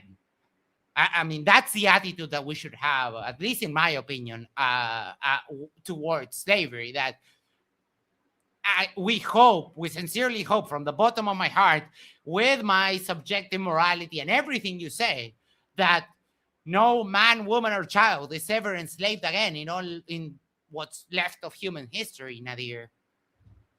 9. It says, teach your slaves to be subject to their masters, not talking back. They will make the teachings about God, our Savior, attractive. Are you sharing my screen so I can show this, please? So explain to me, how is it that these tortured children are going to look attractive to me, and it's going to make me want to be a Christian? I'm sorry. It says that it'll make Christianity look attractive. Is this just another big lie that the Bible's telling us? All right. Let me know when I can go. Yep, go ahead. Starting now. Okay, you see what he did. He didn't address it. He just said, "No, you stinky head, boo boo, sticky head, and boo boo." That's all he said. Yes. Love that. I support that. I mean, you can treat Nadir seriously for a while, but after a little bit, you just have to do that. That's you see, that's when I was like, oh yeah, he's a troll. So I'm gonna just, I 100% support that. He's crying. He's not addressing it. He's not bringing no evidence. He's bringing all of the stuff that he wrote out himself. He's not even showing sources. He wrote all of this stuff out himself. Sorry, hold on. Here. One way apologetics for $5 I ain't gonna lie. The Word and I studied for this debate last week. He barely did live streams because he was studying every night. Awesome. Yeah, that's pretty cool. It looks like he was prepared. Yes. I don't buy it. You're not sure. Thank you for the super chat for him. Love that. Thank you. Yes, send more super chats to the Word and I. On sources, you're just bringing up things in Islam that you wrote yourself. So you're giving us your quacky, wacky interpretations, and you're bringing up stuff that is not even. You're not bringing up showing any sources. You're just saying no. I support it. It's wacky quacky for future reference. Oh, wacky quacky. Okay. Wacky quacky. Yes. The wacky quacky atheist, and he also says the wacky quackologist or some dumb shit like that. It's hilarious. What? And you run into the Bible. You're just saying that's not true because now you're because of Titus 2:19. That's all you're doing. That's all he's doing. He's acting like a petulant child, and he's not dealing with the arguments. So even if you even look back in the slaves of the Old Testament, you cannot beat your slave because you will have to be punished. And if you even beat him to death, then you're going to be put to death yourself. He won't bring that up. He won't answer for that because it was already established. You hadn't mentioned that before. I'm wondering why. Because that would have been a great preemptive strike against some of the nonsense that Nadir was saying. Do you remember? I didn't. I think I brought it up in my beginning. Maybe. Yeah, I think I brought it up in my opener. I think I don't remember, but maybe you mentioned it, but I think it needed a little more follow juice. Through. Yeah, a little more follow through. Because I didn't think he was going to stick on this point after I gave him from the context of the New Testament. Yeah. I was giving him the context of the verses he gave, like according to Paul, and how Paul really looked at these things, and Paul wasn't actually condoning slavery in the manner of chattel slavery. So I thought we was going to be able to move on to something deeper, and get more deeper into the text, but he kept on this same thing, and I didn't answered it almost in 4 different ways, so then I just brought up, Paul was a Pharisee. He knew he knew the Old Testament. So this is what the Old Testament says. So I just went back and linked it to the Old Testament because he wasn't moving on from this point. Yeah, no, he was. He tends to get completely stuck on one point, and yeah, he's not engaging with what you're saying whatsoever, and yeah, I completely understand that. But in my opinion, it could have. Well, I don't think it would have changed anything with respect to Nadir, but it would have, to my taste, driven your point home a little bit harder. Yeah. Just so I was just wondering, but it's a great thing to point out. And I mean, even we mentioned it. We've mentioned it before. That you cannot do this. Eye for an eye, tooth for a tooth. And if you knock out your 45 slave seconds. tooth, you must let him go. If you black his eye, you must let him go. This is something that you do not do as if you have a actual inventory or investment in someone that is working for you. You can't do this. Slaves are legislated, relegated, and have the same exact rights under statutes and commandments because they will go before a judge and they will have their say in court. That is nothing like chattel slavery. Nothing like that in Islam he haven't presented. All he is saying is, nuh-uh, word, you're wrong, and crying and throwing a fit. All right, we'll go ahead and switch it back to Nadir and start now. Yeah, now I believe I'm showing my evidences for everything which I'm presenting. I made sure to bring references, but the Bible, what it's doing, it's appeasing the slave master. It's trying to show what Paul is doing. He's trying to show the evil, wicked. And again, the merry-go-round. Going goes back to the again same and thing. again. Yeah. How long this has been going? Like it's been like 30 minutes that I'm talking about in live debate going back and forth. Yeah. We have been, he said it about 30 minutes. We're at 55 minutes of the debate, yes. Yeah, so it's been almost like 25, 30 minutes of him just going on the same merry-go-round. Yeah. That's wild that someone would just do that. Slave master. He's saying, look, I don't care if you're good or bad. This Christianity is beneficial to you. And in fact, what I'm going to do, I'm going to convince these slaves to patiently accept their slave torture, slave beating. And he's telling big lies. He's saying that this torture is your calling in life. That is what the Bible says. The Bible does promote a chattel slavery because the text explicitly says to be submissive and to obey the. Look, if you're again, you're showing the double standard, Nadir, because like even I wouldn't say my criticism of Christianity is that the Bible doesn't say, "Hey, slavery is bad," but I don't think it's promoting slavery. I think it's just that because the Bible was written by people and without any involvement of a deity, it was just a codification of the things that were happening at the moment, which I believe is the same thing for Islam. But I don't think you can justify the claim that, oh, the Bible promotes slavery. Even I wouldn't make that argument. No, this is just an insane thing to say. Yeah. Evil slave master. But let's get back. I'm sorry?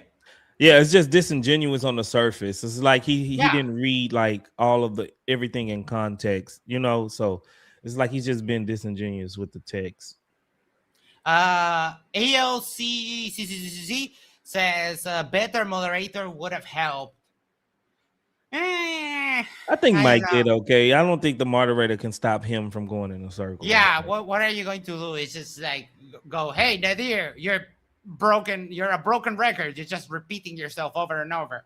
And I don't think James doesn't intervene like that. Yeah, credit to Mike on when the questions was asked on the Q&A part, he did make Nadir answer the question because of course they paid their money for the, so he did try to hold him into answering the question that was asked. So he did try to do that a few times. Max better watch out. We're gonna hear him out. Max gonna be no freaking way. There's absolutely zero chance because you know why?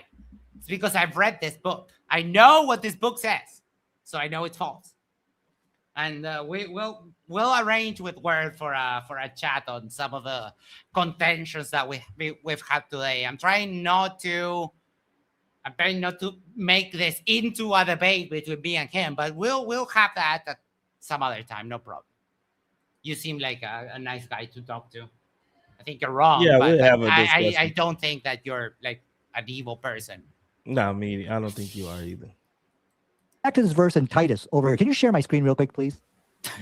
It says inside chapter 2, verse 9 to 10. You Back remember those Titus. crippled children? I'm sorry, those. We've read this already. I'm going to just repeat it because he's only highlighting a portion, which, I mean, it shows you what he has 2 verses and he has just the last part highlighted. Little bit. teach slaves to be subject to their masters in everything, to try to please them, not to talk back to them, and not to steal from them, but to show that they can be fully trusted, so that in every way they will make the teaching about God our Savior attractive. He has the complete incorrect interpretation of this. The way that I see it, as just this verse in isolation, right, is these are Christian slaves enslaved by other people, and it tells the slaves to be the best that they can be, so that they can, even while under cruelty from their masters, they can show that they're better than them. It's quite a powerful message to say, and it goes in line with a lot of the other Christian teachings. Do you think I'm being fair with my just like off the cuff interpretation? No, you're right on the money actually about that. It's just Nadir, he's saying the exact opposite. He's interpreting the exact opposite of what the verse is intended. And is, like I said, it's just being disingenuous. And if you want to be a little bit more, let's say, if I put on my more simpleton brain, this is telling to the slave, like, okay, you're on a shitty situation. Do not make it worse for yourself by giving your slave master excuses to beat you up, right? Be the best that you can be, so that at the very least, I mean, that is a more fair interpretation than what Nadir is saying. Yeah. That is just wild. Someone asked, who is Max? It's me. I'm from Uruguay. We do on this channel called Yerba Mate Talks. We do after shows for MDD debates. We do some debates of our own. We do video reviews. I'm just a YouTuber.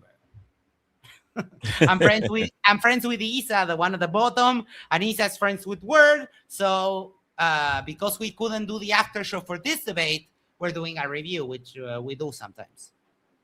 Amputee children, look what the Bible says. Would I be cool about moderating a Spanish debate? Yeah, of course. No problem. I'll type in my email here and I'll show it on the screen so you can get it. You can email me or Discord, no problem. But yeah, I like moderating, and I think I can be fair.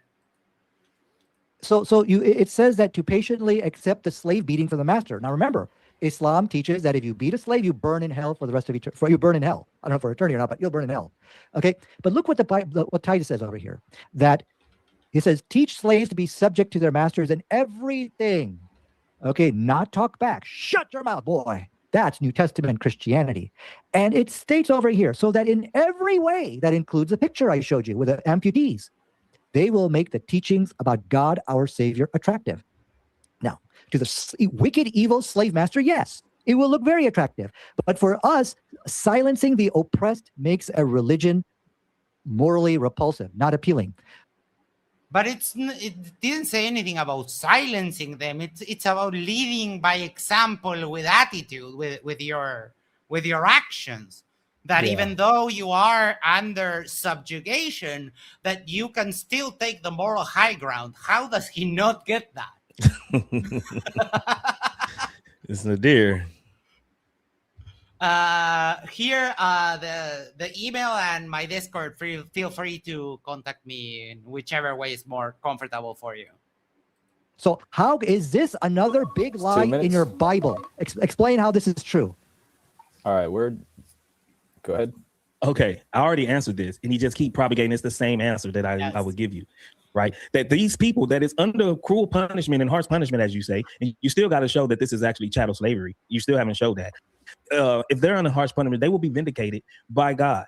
They will be vindicated. So that is that is how a Christian is supposed to be if they are found themselves in the situation. Oh. This is all he has to. Called it. That's why I said you was right on the money with the verse. I mean, it's not it's a kind of if you know a little bit about what you're talking about, it is pretty clear. Yeah.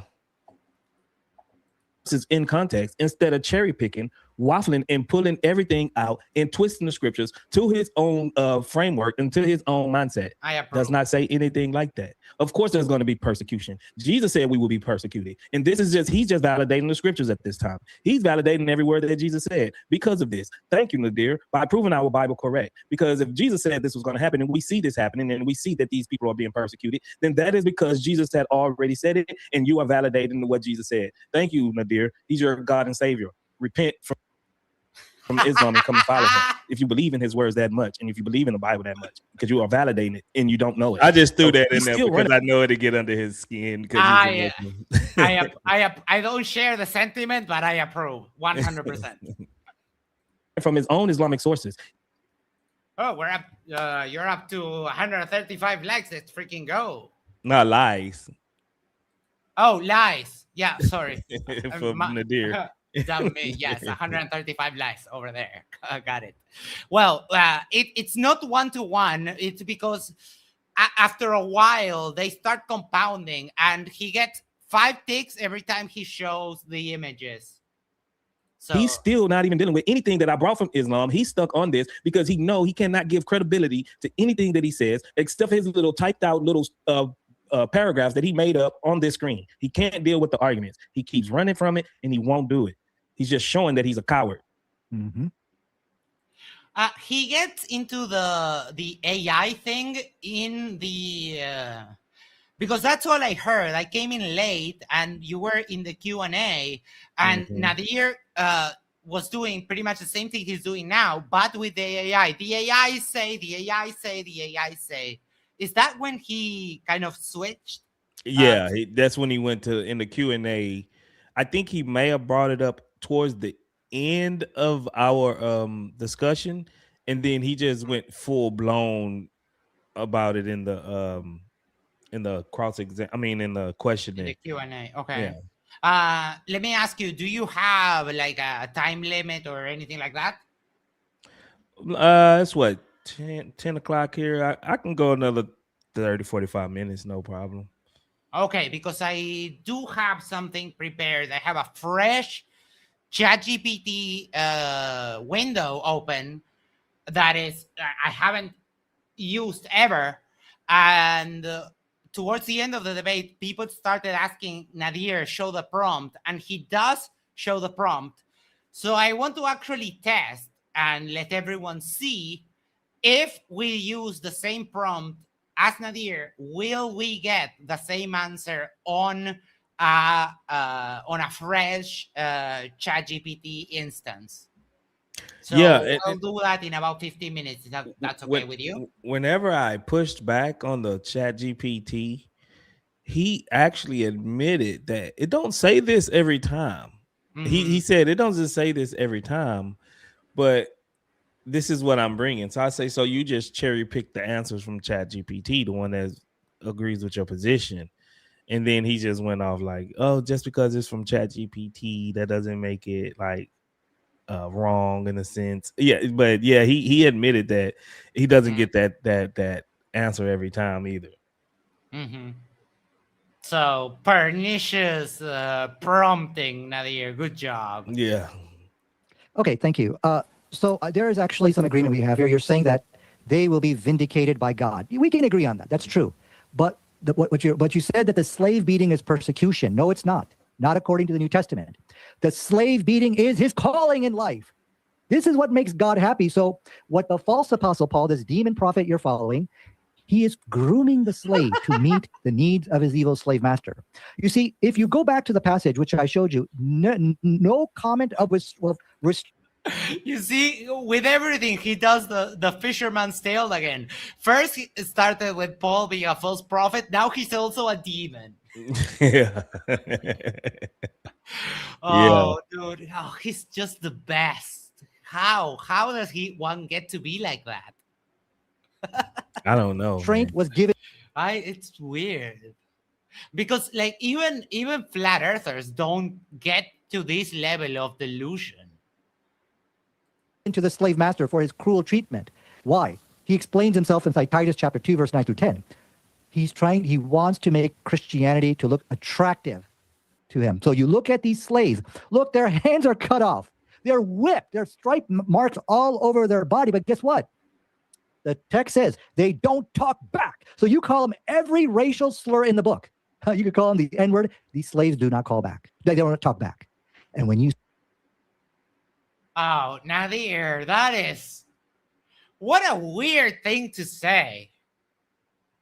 What? Again, this is shock tactics, Nadir. It's disgusting, honestly. What are you even doing? Like, seriously. We like are the N-word was even a thing prevalent before. back then. Yeah. Yeah, that's kind of a modernist thing, Nadir. You're so lost. We have we're on the tail end of the show. So if you're on Words Chat, this is the time to send your super chats. I mean, You heard the man. yeah. What are you doing? see that? Can you please share my screen, Mike? I'm quoting Titus chapter 2, verse 9 through 10. When you see that, it'll make you want to be a Christian. True, to the evil, wicked slave master, it will, but not to most. Leading by example, Nadir. Leading by example. If you do, you show your attitude can be good in the face of adversity. It's there's like countless books written about that very same topic, both fictional and like historical, like factual. Every Disney movie is like that. Right? Every decent Disney human movie. beings. So this is yet another example of how the Bible is concocting huge, malicious falsehood crafted to defend the cruel and oppressive slave master. Colossal lies forged to prop up a heartless tyrant who thrives on human misery. This is what you are supposed to refute tonight. You are first of all supposed to show that no, Islam is not a terminating system, which you failed to do. But you're also supposed to show how are these verses true. These are look like big malicious lies being told to defend a cruel, oppressive. Nadir, I think you might have to remove the mirror from in front of you because you're projecting IMAX with Dolby 5.2 Atmos sound. Like, this is crazy, Nadir. Slave master. All right, that's 2 minutes. Explain to me. Explain. And he keeps talking. He keeps talking. Oh my! When people keep talking after they're muted, that is just lovely because you know it's just so tunnel vision that you could land at 747 behind them and they wouldn't know. Well, Yeah. no, Nadir, I love you so much. Explain to me how these slaves are going to make Christianity look attractive to me or to any other person. All right, brother, that Please was 2 explain how this minutes. works if it's not a lie. I'll let you go a little over there. We got about, I'd say, 8 to 10 minutes left, give or take, in the open dialogue. So if you guys have some questions, you want to get the super chats in before we get to the Q&A, we got some good ones. We'll try to not do timed responses on the Q&A to make. He fights the chat later. Oh yeah, and Nadir has been on MDD for years, and he still doesn't understand that when people pay money to ask a question, sometimes the questions are tangential to the debate. But Nadir, on the past, and that's one of the reasons he hasn't been invited back too much, is that people ask him questions and he will say, oh, that's not part of the debate. And he will literally refuse to answer. And it's like, dude, Nadir, understand the whole thing. Like, it's part of the show. Sometimes people ask things that are completely unrelated. Just answer the question. Make it flow a little better. Sure. But you know, if I ask you to let the other person talk and you just keep blowing past me, I will mute you, whoever does it. Just wanted to put that out there. Just so we can keep it cordial and have time for all the super chats, because we've got about 35 minutes worth of those we'll go through. And then if there isn't a ton of super chats, I might read a couple other chats if people have some good questions. But I do encourage it. Support the channel. It's an independent channel, and we're trying to host DebateCon 7 coming up here on the 31st. So get your tickets right there, 20% off with the code 20 from stream. We got another 24 hours to do that. All right, so we're gonna go back. Nadir, he's a broken record. He's not dealing with anything. He just keeps doing the same thing over and over. Starting to get boring at this point. But I would read still, he's not dealing with anything that I bring from Islam. If you go to Riyadh Salihin 324, it says, it has been narrated that Maimuna bint al-Harith, right, had set free a slave girl without the Prophet's permission. When her turn came, because the Prophet used to visit all of his wives, she made mention of that and him saying, did you know I had set a slave girl free? He said, have you indeed? She replied, yes. He then remarked, had you given her to your maternal uncles, you would have your reward increased. So if you would have kept her in slavery and given her to your maternal uncles, you would have got a greater reward. MashaAllah, alhamdulillah. Keep them in slavery and keep them in slavery so they won't be free. Oh, that's very, very good, Nadir. That's very good. So this is Titus 2:9. I already deal with all of that. He's not even dealing with anything that I brought. We also see that a man who had no property of emancipated 6 slaves at his time of the death. When the Prophet was informed about it, he spoke severely of him. So he talked down on the man for freeing slaves. He then called them, divided into 3 sections, cast lots among them, and he emancipated 2, but he kept 4 in slavery. He kept 4 of them in slavery. All we see is Muhammad keeping people in slavery. He's not freeing anyone. When someone let him go, he comes and overrules it and then bring them back into custody, into slavery. On the contrary. Okay, I'll deal with that in a minute. Back to you. This is an issue. Yeah, this is an issue of intelligence. He lacks the intelligence to have a Yeah. Now I'm dumb again. Nadir. No, the one that's showing very little intelligence right now is you. You haven't been able to contend with anything that he says. You're ignoring his argument, which is the hallmark of someone who is not smart to engage with the argument. Because there are ways in which you can dismiss an argument, right? But you need to rebut it. So what's happening here is Nadir makes a claim. The word and I rebuts it. And Nadir is just ignoring the rebuttal and restating the original claim. That's the hallmark of a stupid person, Nadir. Sorry. Yeah. If you could have found a way to disarm the argument, then you could say that it's an intelligent thing that he doesn't understand your rebuttal, but you are not doing that, Nadir. Objectively, you're not doing that. debate with me. As I have stated very clearly, show the references for what you're talking about. There is no such thing as keeping people into slavery in Islam and not allowing them to be freed. When the Quran stated very clearly, free the slaves if you see any good in them. So these are all just fabrications, misrepresentations, and I shouldn't have to chase after every false claim he makes. Come on, that's not fair. Show your evidence for what you're talking about. Now, the point which I wanted, you're like, look, there's a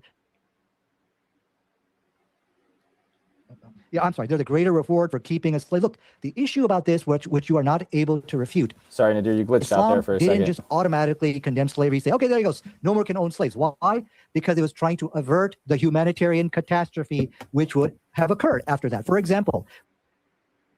Oh my, Nadir. I'm no judge, but I think you just like literally conceded the debate right there. Nadir, you're saying that slavery couldn't be abolished because it was essential. It would have been the it would end have of the created world. a catastrophe. Yeah, basically, he's like, it's a it would have been the doomsday. That's it. I really think he shouldn't have done this debate. And one of the parts that I think is so gross is he keeps telling Word, "You've lost, you've lost, you've lost." And when someone says that, you know they're hurting. It's like the Sheikh Uthman. I don't know if you know who Sheikh Uthman is, Max, but Sheikh Uthman is like this legend of this so-called sheikh who's running away from everything. God Logic went to his masjid because he said he wanted to debate, and then Sheikh Uthman made up all this stuff so he could hide. And I feel a lot of these apologists are. It's like we've got the Sheikh Uthman syndrome. This is literally what it is. You just act like you're really tough when you're really not. You know what I mean? I mean, it's really bad. Isa, you've seen it happen here countless times. A flat earther comes on the chat, puffs his chest, and I give him like, "Hey, click the link, come and debate me now." And he's like, "Nah." Oh, it's very similar. And, It's a and very they similar. run away. They run away. They're looking back and saying, "I'm not scared of you." So it's interesting. I knew Sam Shamoon's story. I met Sam Shamoon actually on a channel that I've been on, the Cross and the Crescent. Let me And just Sam say before you continue, ew. What about Sam Shamoon? Sam. Yeah, Oh, you know him? yeah. Oh, I I mean, didn't no, know. not personally, no, but I know who he is. Like, Oh. and my comment still stands. Ew. So what I Go know on. about him was how he became an apologist. So he comes from a Middle Eastern background, and basically a Muslim apologist came and insulted Christianity, right? But Sam wasn't prepared for it. This is his kind of origin story of him becoming a super apologist, like superhero. You have the super apologist story of how you ended up becoming an apologist. But he said that he went and studied his religion. And he went and studied Islam because at the time people didn't really know much about Islam. So they didn't really, Christians didn't really know how to interact. So when Muslims debated with Christians, Muslims would come out on top because Christians didn't actually know Arabic. They didn't know about the text. They didn't know about the culture. But now in this day and age, there's so many Christian apologists who really study Islam all the time that they know the hadith. They know these elements. And it's made it very difficult for a lot of particularly your Salafi, your standard Salafi Muslim apologists. So when they come in, they really don't know what to do. And they deal with a lot more fringe stuff. For example, if you say Uzair is the son of, there's a passage in the Quran that says Jews believe Uzair is the son of God, right? That's a problematic position if you universalize that and say, well, all Jews believe that. Well, because there's no Jew. That. No Jew actually believes that because that would be a blasphemous position, right? From a rabbinic Jewish perspective, you couldn't say Uzair is the son of God. This would be a very, very problematic position. Yeah, no, I don't know. Jew would say that unless it's No. a super fringe Exactly. denomination. Yeah, it's weird. So what they say is Metatron is Uzair, but that's fringe scholarship. This is not a mainstream type of perspective. So how could you play that out? And it's just really hard. It's a very hard. It's between a rock and a hard place. And I feel Muslim apologists don't do very well in these types of debates because what they do is they do a lot more chest thumping than they actually do with fact engagement. And I would say your regular viewer is not buying it. They don't like chest thumping. It doesn't impress anyone. And it's honestly, I think Christians who live in a lot of modern countries, when they see Muslims chest thumping, they're like, dude, your countries are a bunch of failures. You're in a really bad place, civilizationally speaking. That's what Andrew Wilson says, right? You're not in a place where you can chest thump. You're at the will of these modern countries that have Christian majorities. What do you do with that? You can't chest thump and have arrogance. You're in a bad place. You're not from the 11th century, when Muslims are doing really well. You're in a situation where you're doing really bad. So you have to have some accountability. You can't come in chest thumping and being ablazed when you don't civilizationally, you're in a difficult place. Culturally, you're in a difficult place. You have a lot of issues with violence. There's a lot of issues going on. And it's you got to have humility. So if I'm debating for Islam, I would never attack Christianity. I can't. It's an impossible position because if I attack Christianity, I attack Islam, and Islam's already in a vulnerable place. So it's just my problem with Sam is that he's a little bit of a sophist in the way that he argues, and he does the same thing that Nadir does. Christianity is always he cheerleads for Christianity is the best, but he takes the worst interpretations possible about Islam, and I don't think that's fair. And I don't know, it's one of those people that I look at him and I don't like them. Oh, Headshot Goat says Islam is the real truth. Bible is full of contradictions. Dude, I agree with the sentiment that the Bible does have contradictions, but the Quran has more, I think. So the issue is there's this thing, I don't know if you're familiar with anti-Semitism. Oh, lovely. Well, the problem is all your sages and prophets are Israelites. You can't escape that. And Christians know that too. Christians would never say, oh, we hate Jews. They would probably say, particularly because Pharisees are a target in the text. And that is what modern day Judaism is. It's Pharisaic rabbinic Judaism, right? And there's no denial of that, right? and there is tension with that, but it's not Judaism. It's particularly the denial of Christ as opposed to Judaism being the issue. Yeah, we disagree with them, but we would never say, "Hey, a Jew is behind you. Come and kill him." Like, like some of the texts in Islam, like they literally. To be fair, that's in the context of a war. Yeah, but we don't propagate to even unalive the Jews, even though we disagree with them. Well, and Christ is a Jew. You would never say Christ is a Muslim or Christ is a Christian. You're like, yeah, No, Christ is a Jew. Christ wasn't a Christian. Yeah, but you'll be surprised how many Muslims will come up and ask me, "Well, was Jesus a Christian?" And I'd be like, "Bro, No. just get off my stage right now." That's I love that. That's an exonym. That was a name that was given to the by the followers Roman of Empire Christ by other people. Yeah, living as water. opposed to an endonym, which is what someone would call themselves. So like living water, the way, those were terms that were used. Mona E Ministry says, may you come to the truth, Max. You seem lovely. I am lovely. But the truth is there is no God. I'm sorry. Okay.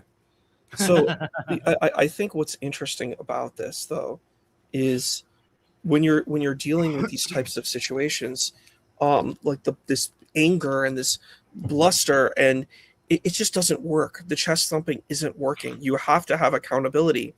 And I think that's the biggest problem that I see is the lack of accountability. And I think this is the big issue that I see. And I think even a dialogue about Judaism, I don't think Muslims really know much about Judaism at all. Like they really don't know much. Like they don't know what the practices are. And I'm not saying all Christians do either, but I think from a Christian vantage point, you have the Hebrew scriptures that you will read. So you'll know more about it. You'll know like what a mezuzah is. Like, I don't know if you saw the debate word with the 4 Christian women versus the 4 Muslim women. Oh yeah. Mm-hmm. But the Christian women knew Hebrew. So they understood the source material. They understood how the Jewish stuff worked, right? The Muslim woman was like, the Bible is corrupted, but I've never read it. And I was like, really? You're coming to this platform to have a debate about this thing that you don't even know what it is? You're embarrassing yourself, you know? And because we have like their text is essentially our text. We claim their text. You know what I'm saying? So, and we use their text, and there is some overlap because without their text, we wouldn't know if Jesus is the Messiah, right? Like our text is pretty much a fulfillment of their text from our vantage point. Mm-hmm. So of course we have to know their text, and it wouldn't do us no good saying, well, that Old Testament is corrupt. You know what I'm saying? Like it's just corrupted, and then we don't even read it at all. Like, yeah, it's what I was telling you before. If you take the position that many people have taken against me, it's like, well, that's just the Old Testament. And say, well, now you got into a really big theological problem, because if that's just the Old Testament, then Jesus was just a dude that died that day among the other people that they executed that day. Who knows how many they were? Because the Romans were a little bit trigger happy with the executions. So that gets you into a huge problem, because what's the importance of Jesus if he didn't fulfill the messianic prophecies? If you take that away, he was just some guy that went around saying, I'm God, and got executed rightly so by the Romans, right? But I think Christian apologetics have a very strong position. They're like, that's a covenant with the Israelites. That's not the covenant I have. The Israelites are bound by that covenant. That's a central part of Christianity, that there's 2 covenants. There's a covenant under Christ, and then there's a covenant, the covenant that's under like Abraham, the Israelite covenant. So, I mean, that's a very strong position. You're like, look, they're under that covenant. I'm under a different covenant. We made a different pact than what the Israelites did. So, you know, like the pact with circumcision. I'm just saying that is the Christological argumentation. No, I get it's that. consistent with that argument. I 100% get that, and we're not going to go back. We spent like 20 minutes on this before, and I don't want to make it about it. I am retyping, because we're close to the time that the word said that we would be fine. I'm retyping the prompt from Nadir, and we'll look at that together next. So sorry, go on. I think what's fascinating too is looking at our counter here. I think this is a very spectacular indicator here of what's going on. Um, and I think Nadir comes off as a very like nice man outside of the debates, but when he's in the debate, it's like, whew, it's kind of rough. Like there's a lot of ad hominem stuff going on, and I've seen a lot of his debates, Me too. but it's just I don't. tragic. I'm not as dumb as Nadir, but you've seen me. You know I'm super pleasant. Yeah, but right. I can get like really nasty. But Nadir had an issue when he debated Dr. Wood many years ago, when David quoted something from the Quran, and Nadir's like, "That's not right." And then the text actually said what David said, and I was like, "Oh my God, I'm sorry, Nadir. This is so embarrassing. I feel bad for you, brother. I feel really bad for you, brother." And it's like, this debate world, it's hard. And I was thinking about like the Sheikh Uthman drama with Avery when he came to the masjid, and he's like, can we debate? And then Sheikh Uthman, oh my God, it's so crazy. Sheikh Uthman's like minions come out, and they're all dressed up, they're all like Salafid up, and they're like, you can't come in and record. And I'm like, but they're recording. Like they're recording in the masjid, so like why can't they record? And I'm like, what are you afraid of? What is there to be afraid of? You have the haq bil haq, man. You've got the truth. The Salafi dawah. The Salafi dawah needs to overcome. But the thing is, when you watch Sheikh Uthman debate God Logic and Dr. Wood and what's his name? The Anthony Rogers, they're all there, right? And they're coming to debate. Sheikh Uthman does not know how, like his street apologetic type of position with the tent, it doesn't work because he doesn't know how to engage this, because he's not substantive. What he is he does emotional arguments. So he's like, Islam is really simple. It's really logical. Christianity, it's confused. How can a man be God? How can, it's, why would you believe, in the salvation where you don't have to work? Like you just get free salvation. How does that work? You have to do stuff. So it's like these things, it kind of makes sense. Like in our world, it's like if I do stuff, like it's a capitalism, it's mercantilism, it's religious mercantilism. I do stuff, I get stuff. So God is actually this capitalist mercantile thing where when I pray to God, God will give me stuff. But that's not, I would say in other religious disciplines, it's not how God works. It's not that God is a genie, like a wishing machine where I go like this and say, God, give me things. Then God just gives me the stuff, And I think that is the issue. That's kind of what's being presented, that God is a genie or like, a vending machine, where I put the coins in, then God gives me the thing. My prayer equals that. And I think that's kind of the relationship that certain people have, religiously speaking. And I think it's super easy to understand, but that doesn't mean that that's the best kind of theological approach, So I think that this, All right, I have for the grand finale. Give me 1 second. I want to justify here. This is the one. This is during the open discussion, right?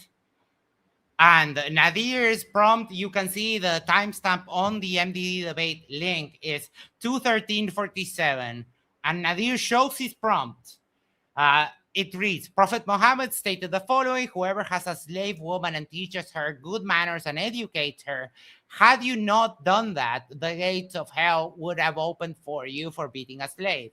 A slave girl of Al-Medina would have taken hold of the hand of the Prophet and take him wherever she desired. In today's times, these teachings seem quite normal, but people did not think like this 1400 years ago. It appears to be an anachronism. What's the best explanation for this? So that's the evidence. That's what Nadir said. Now, I have here a fresh ChatGPT. There we go. We have for here a fresh ChatGPT instance. It's on a private window, and I'm not logged in. So we'll check. We'll see if we get the answer that Nadir got. Oh, uh-oh.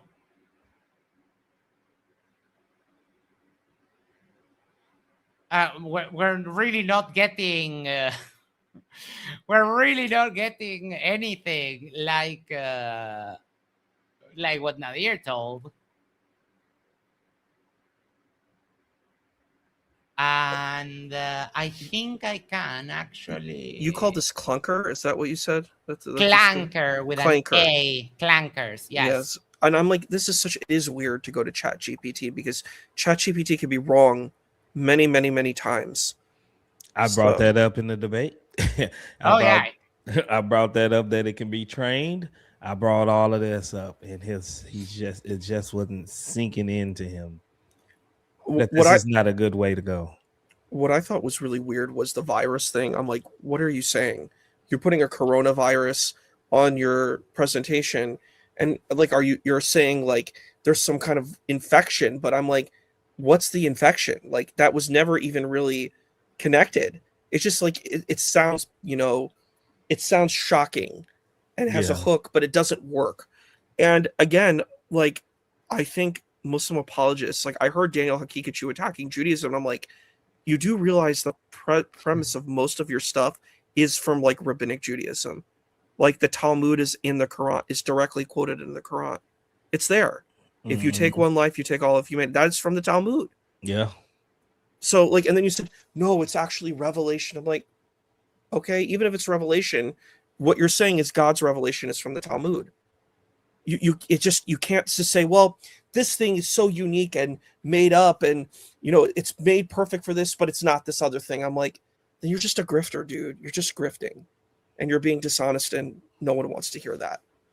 Right. That's special pleading. Look, I was wondering where Nadir got his idea that abolishing slavery suddenly would have produced chaos. It turns out it's a clanker thing. Lovely. And it's not true. It's not true.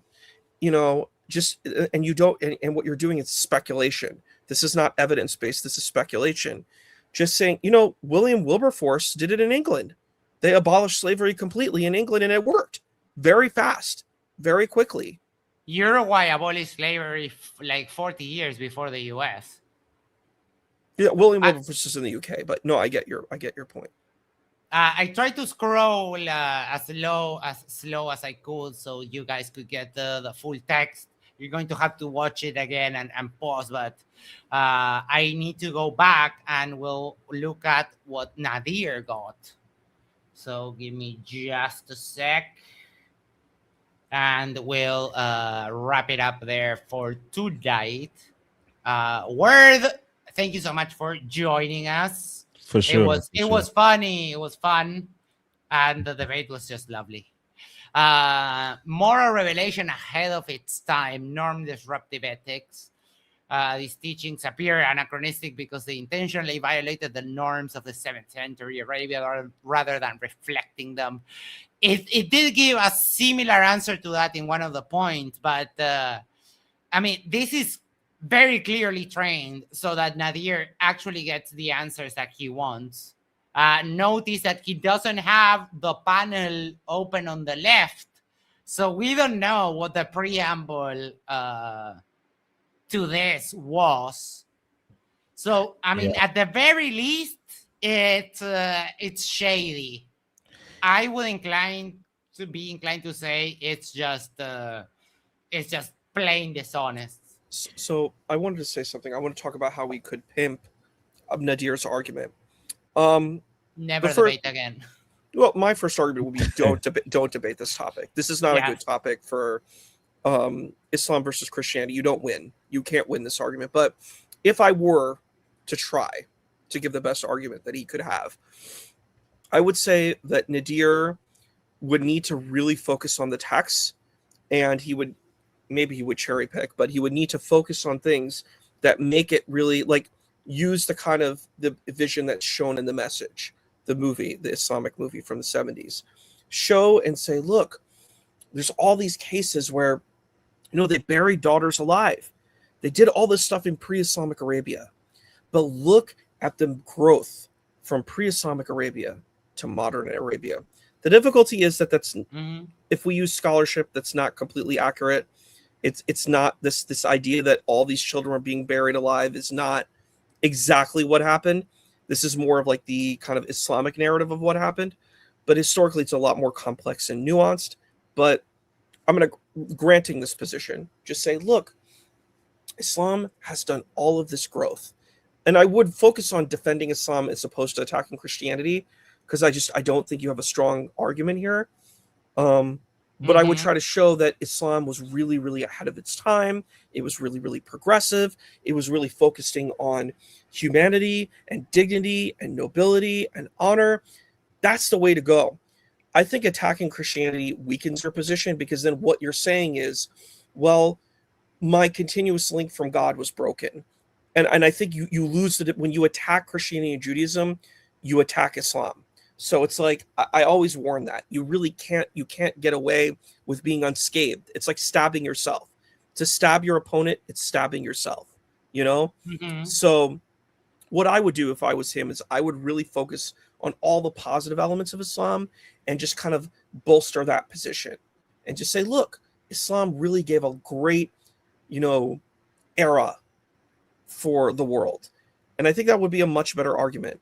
I don't know if it's super compelling, but I think it's the best position. It's a better argument than whatever Nadir could come up with. It has one critical flaw, and is that there's a reason why the golden age of Islam ended. And it's because they started going up against the things that made it great. All of the advancements in math and knowledge and so on, they kind of suddenly stopped. And it's probably because the religion got in the way of like actual progress. So it is better than anything Nadir could come up with, has like that critical flaw, but it would still have been better than any of this. All I'm saying is I don't think there is a great argument, but I'm saying that's the best argument that I can think off the top of my head. Because I think it's just a failed position. I'm like, you can't, and when Muslim debaters try to fight Christianity and Judaism, it's a losing, you're already putting yourself in a losing place, because Islam is claiming Christianity and Judaism. It's claiming these traditions. And then when you're saying, well, what Islam is claiming is it's 2.0, like Windows 95, Windows 98, Windows Vista, you know what I mean? Or Windows XP, like these different these different operating systems. The thing is, it takes all of those things and then it makes them better.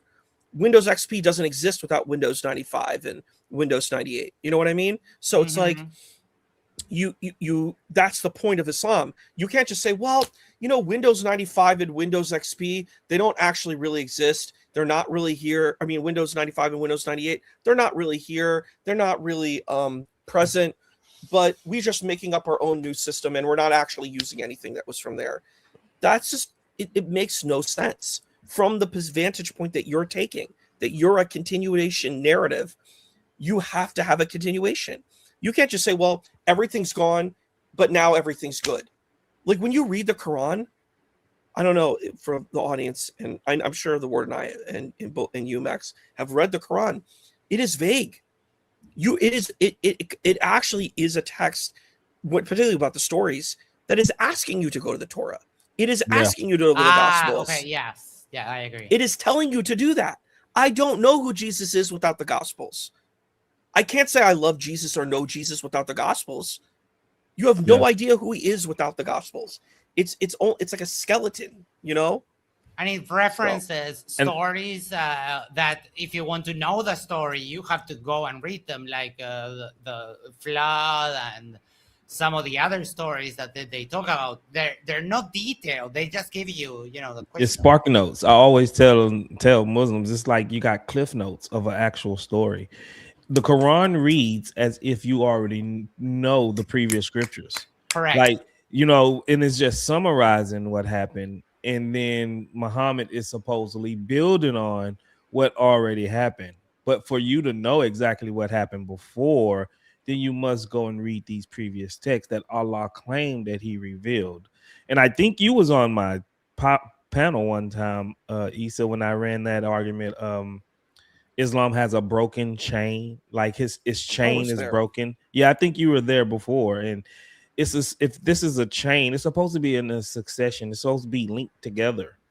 But once you divorce yourself, Islam, from the previous scriptures and the previous um, religions, then your chain is broken. Now you don't have no foundation, or you don't have no historical precedents of Islam. So it is, and the reason why we don't have to deal with it's not the same with us, because our book never claims that the Quran is from God or something like that. Our book never claims that. So it's like we're kind of proof free. Now maybe the Jews can probably make that claim against the Christians as far as the New Testament, but the Muslims can't, because wholeheartedly their God said that he revealed these previous texts, the Torah and the New Testament, the Injil. So it's a self-refuting argument to do. Oh yeah, and 100%. they're authoritative. Do you want to do final thoughts, word, and we'll wrap it up for tonight? Thank you so much. Sure. It was a lot of fun. Yeah, I know I appreciate pushed it. back a little bit, but No, that's fine. That's I do this, often, and pushback is something I'm used to, right? So I hope I wasn't offensive in any way to you. No, Or, you're cool. It's fine. I also right. get a little bit heated, but it's not it's just my way of arguing. Yeah, I don't take I nothing personal. still appreciate you, and thank you so much for coming. For sure. Go And I ahead.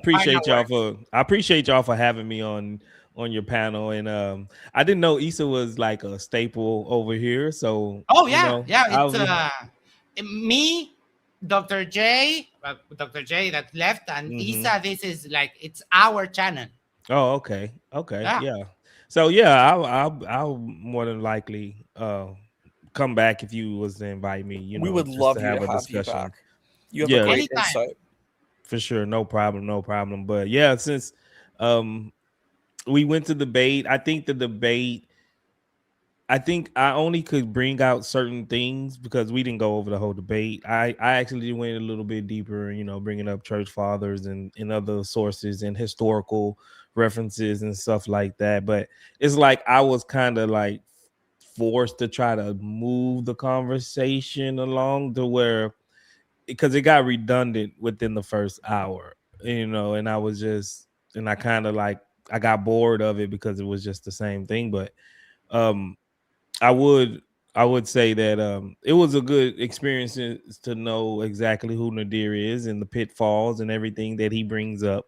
And I don't think he's a bad guy inherently. I just think, he's trying to defend his text, and he tries to attack our text, but he does it in the most disingenuous way, to where it's just a put off. He's not arguing in good faith, so it's just a put off on that. But I enjoyed the debate for the most part. And I usually I don't name call, and I don't call people dumb, and I don't say you're running, and I don't do that usually. Like if I'm having a good discussion with anyone, only when somebody give me that energy, I try to match. I just give it back to them, So that's why you see me do that inside of that discussion, that debate with Nadir, because he like forced my hand to do it. You know what I'm saying? So I enjoyed it, and I enjoyed being on MDD. This was my first debate on MDD, so hopefully I will have more debates, and I'll become more familiar with you guys, and also James, the host, and the channel. But I appreciate you for having me. Oh, anytime. We typically do after shows after most of the debates on MDD, unless we have something else planned before. So we cover all the topics, which is kind of fun because MDD has a wide range of things they talk about, which is kind of cool. Isa, final thoughts, but before, let me read these. Copa Yesol says, this stream was fire, actually. Thank you. Yeah, it was a lot of fun. Max made the stream, man. Max made it. Isa, you are muted. Okay. I think this debate teaches us what we need to do in debates and what we need not to do in debates. I think we have to be smart about how we engage in certain topics. I think preparing for debates is super important. I think Ward did an excellent job. Ward did, I would love to have seen Ward's presentation on this because I think it would have been really amazing. And I think it would have, and when Ward debates again, I want to see Ward's presentation on this because I think it will be fire. And it's what's needed to really take it home. I think the major issue was, I think Nadir really wants to defend Islam. He wants to be the hero for Islam. But I think the way that he needs to do that is he needs to focus on what makes Islam look strong. This is not one of the positions. Like, this is one of the more difficult positions. There is enslavement that happened. Like, you do have spoils of war, which includes human captives. There was sexual, if we're taking all the sources, the traditional Ahlus Sunnah wal Jama'ah sources, and we're reading it through a Salafi lens, which a lot of these people do, reading it from a very literalist lens, then we have a lot of problems in modern standard ethics. There is enslavement of people. There is what we would call sexual assault. That is what we would call it in modern days. A woman who is procured through war is not a woman who's willingly wanting to engage in this. A lot of people critique, this wasn't brought up, Safiya, who was a Jewish woman who ended up becoming a wife of the Prophet of Islam. It depends on how you read it. If you read like a very liberal, progressive, spiritual interpretation, you may not have this, but through a Salafi narrative, her family was killed. I'm thinking about, was there another word I could use? But I mean, that's the word that's coming. And why the reasoning for it was, does it really matter? It did happen. Is that the one that also, because I heard one very egregious story and I'm taking it with a grain of salt because I heard it from like an absolute hater of Islam, that they conquered the town, he killed all her family, but he saw her and loved her immediately and then had sex with her right there, married her and had sex with her right there in front of everyone. I'm not sure about the last part, but what in this narrative, she was a spoil of war and she was very beautiful. And her husband was actually killed. She was 18 or something. She was very young. Right. But this other man wanted her. So he took her as a spoil of war. And then what happened was, somehow the Prophet of Islam, it was, they said that she should be his spoil in the story. And then ultimately, they traded several women for her so the Prophet could have her as his wife. It's very problematic for modern audiences. I think there's a lot of difficult stuff. Anti-blackness is one of the, that's what I've heard from a lot of folks who are, I guess if you identify as Black or African American, when they hear these types of things, it's very problematic. There's a lot of literature that has this kind of, anti-Black rhetoric, misogynistic. These are things that are difficult. I'm not going to sugarcoat it. They're very, very difficult to defend. So if I'm doing the Muslim apologist route, I'm not going to go down these routes because it's just not a winning place. The only way I could do it is if I'm going to lie. If I keep lying and lying and not telling the truth about it, I could be a great liar, but look at the counter.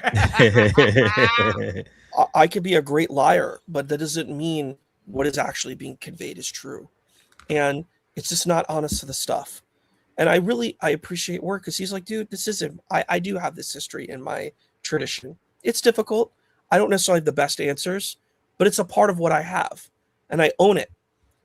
What we heard from Nadir was all of this stuff that you hear, it's all false. My interpretation of sugarcoating all of it, making it look really nice and really sweet, that's good. But guess what? My opponent's position, I'm going to be the most uncharitable. I'm going to make their position look the worst. And they're so bad. But my thing, oh, it's sweetheart, it's so good, it's so wonderful. And to really an honest seeker of truth, that's not going to work. It's not going to sell.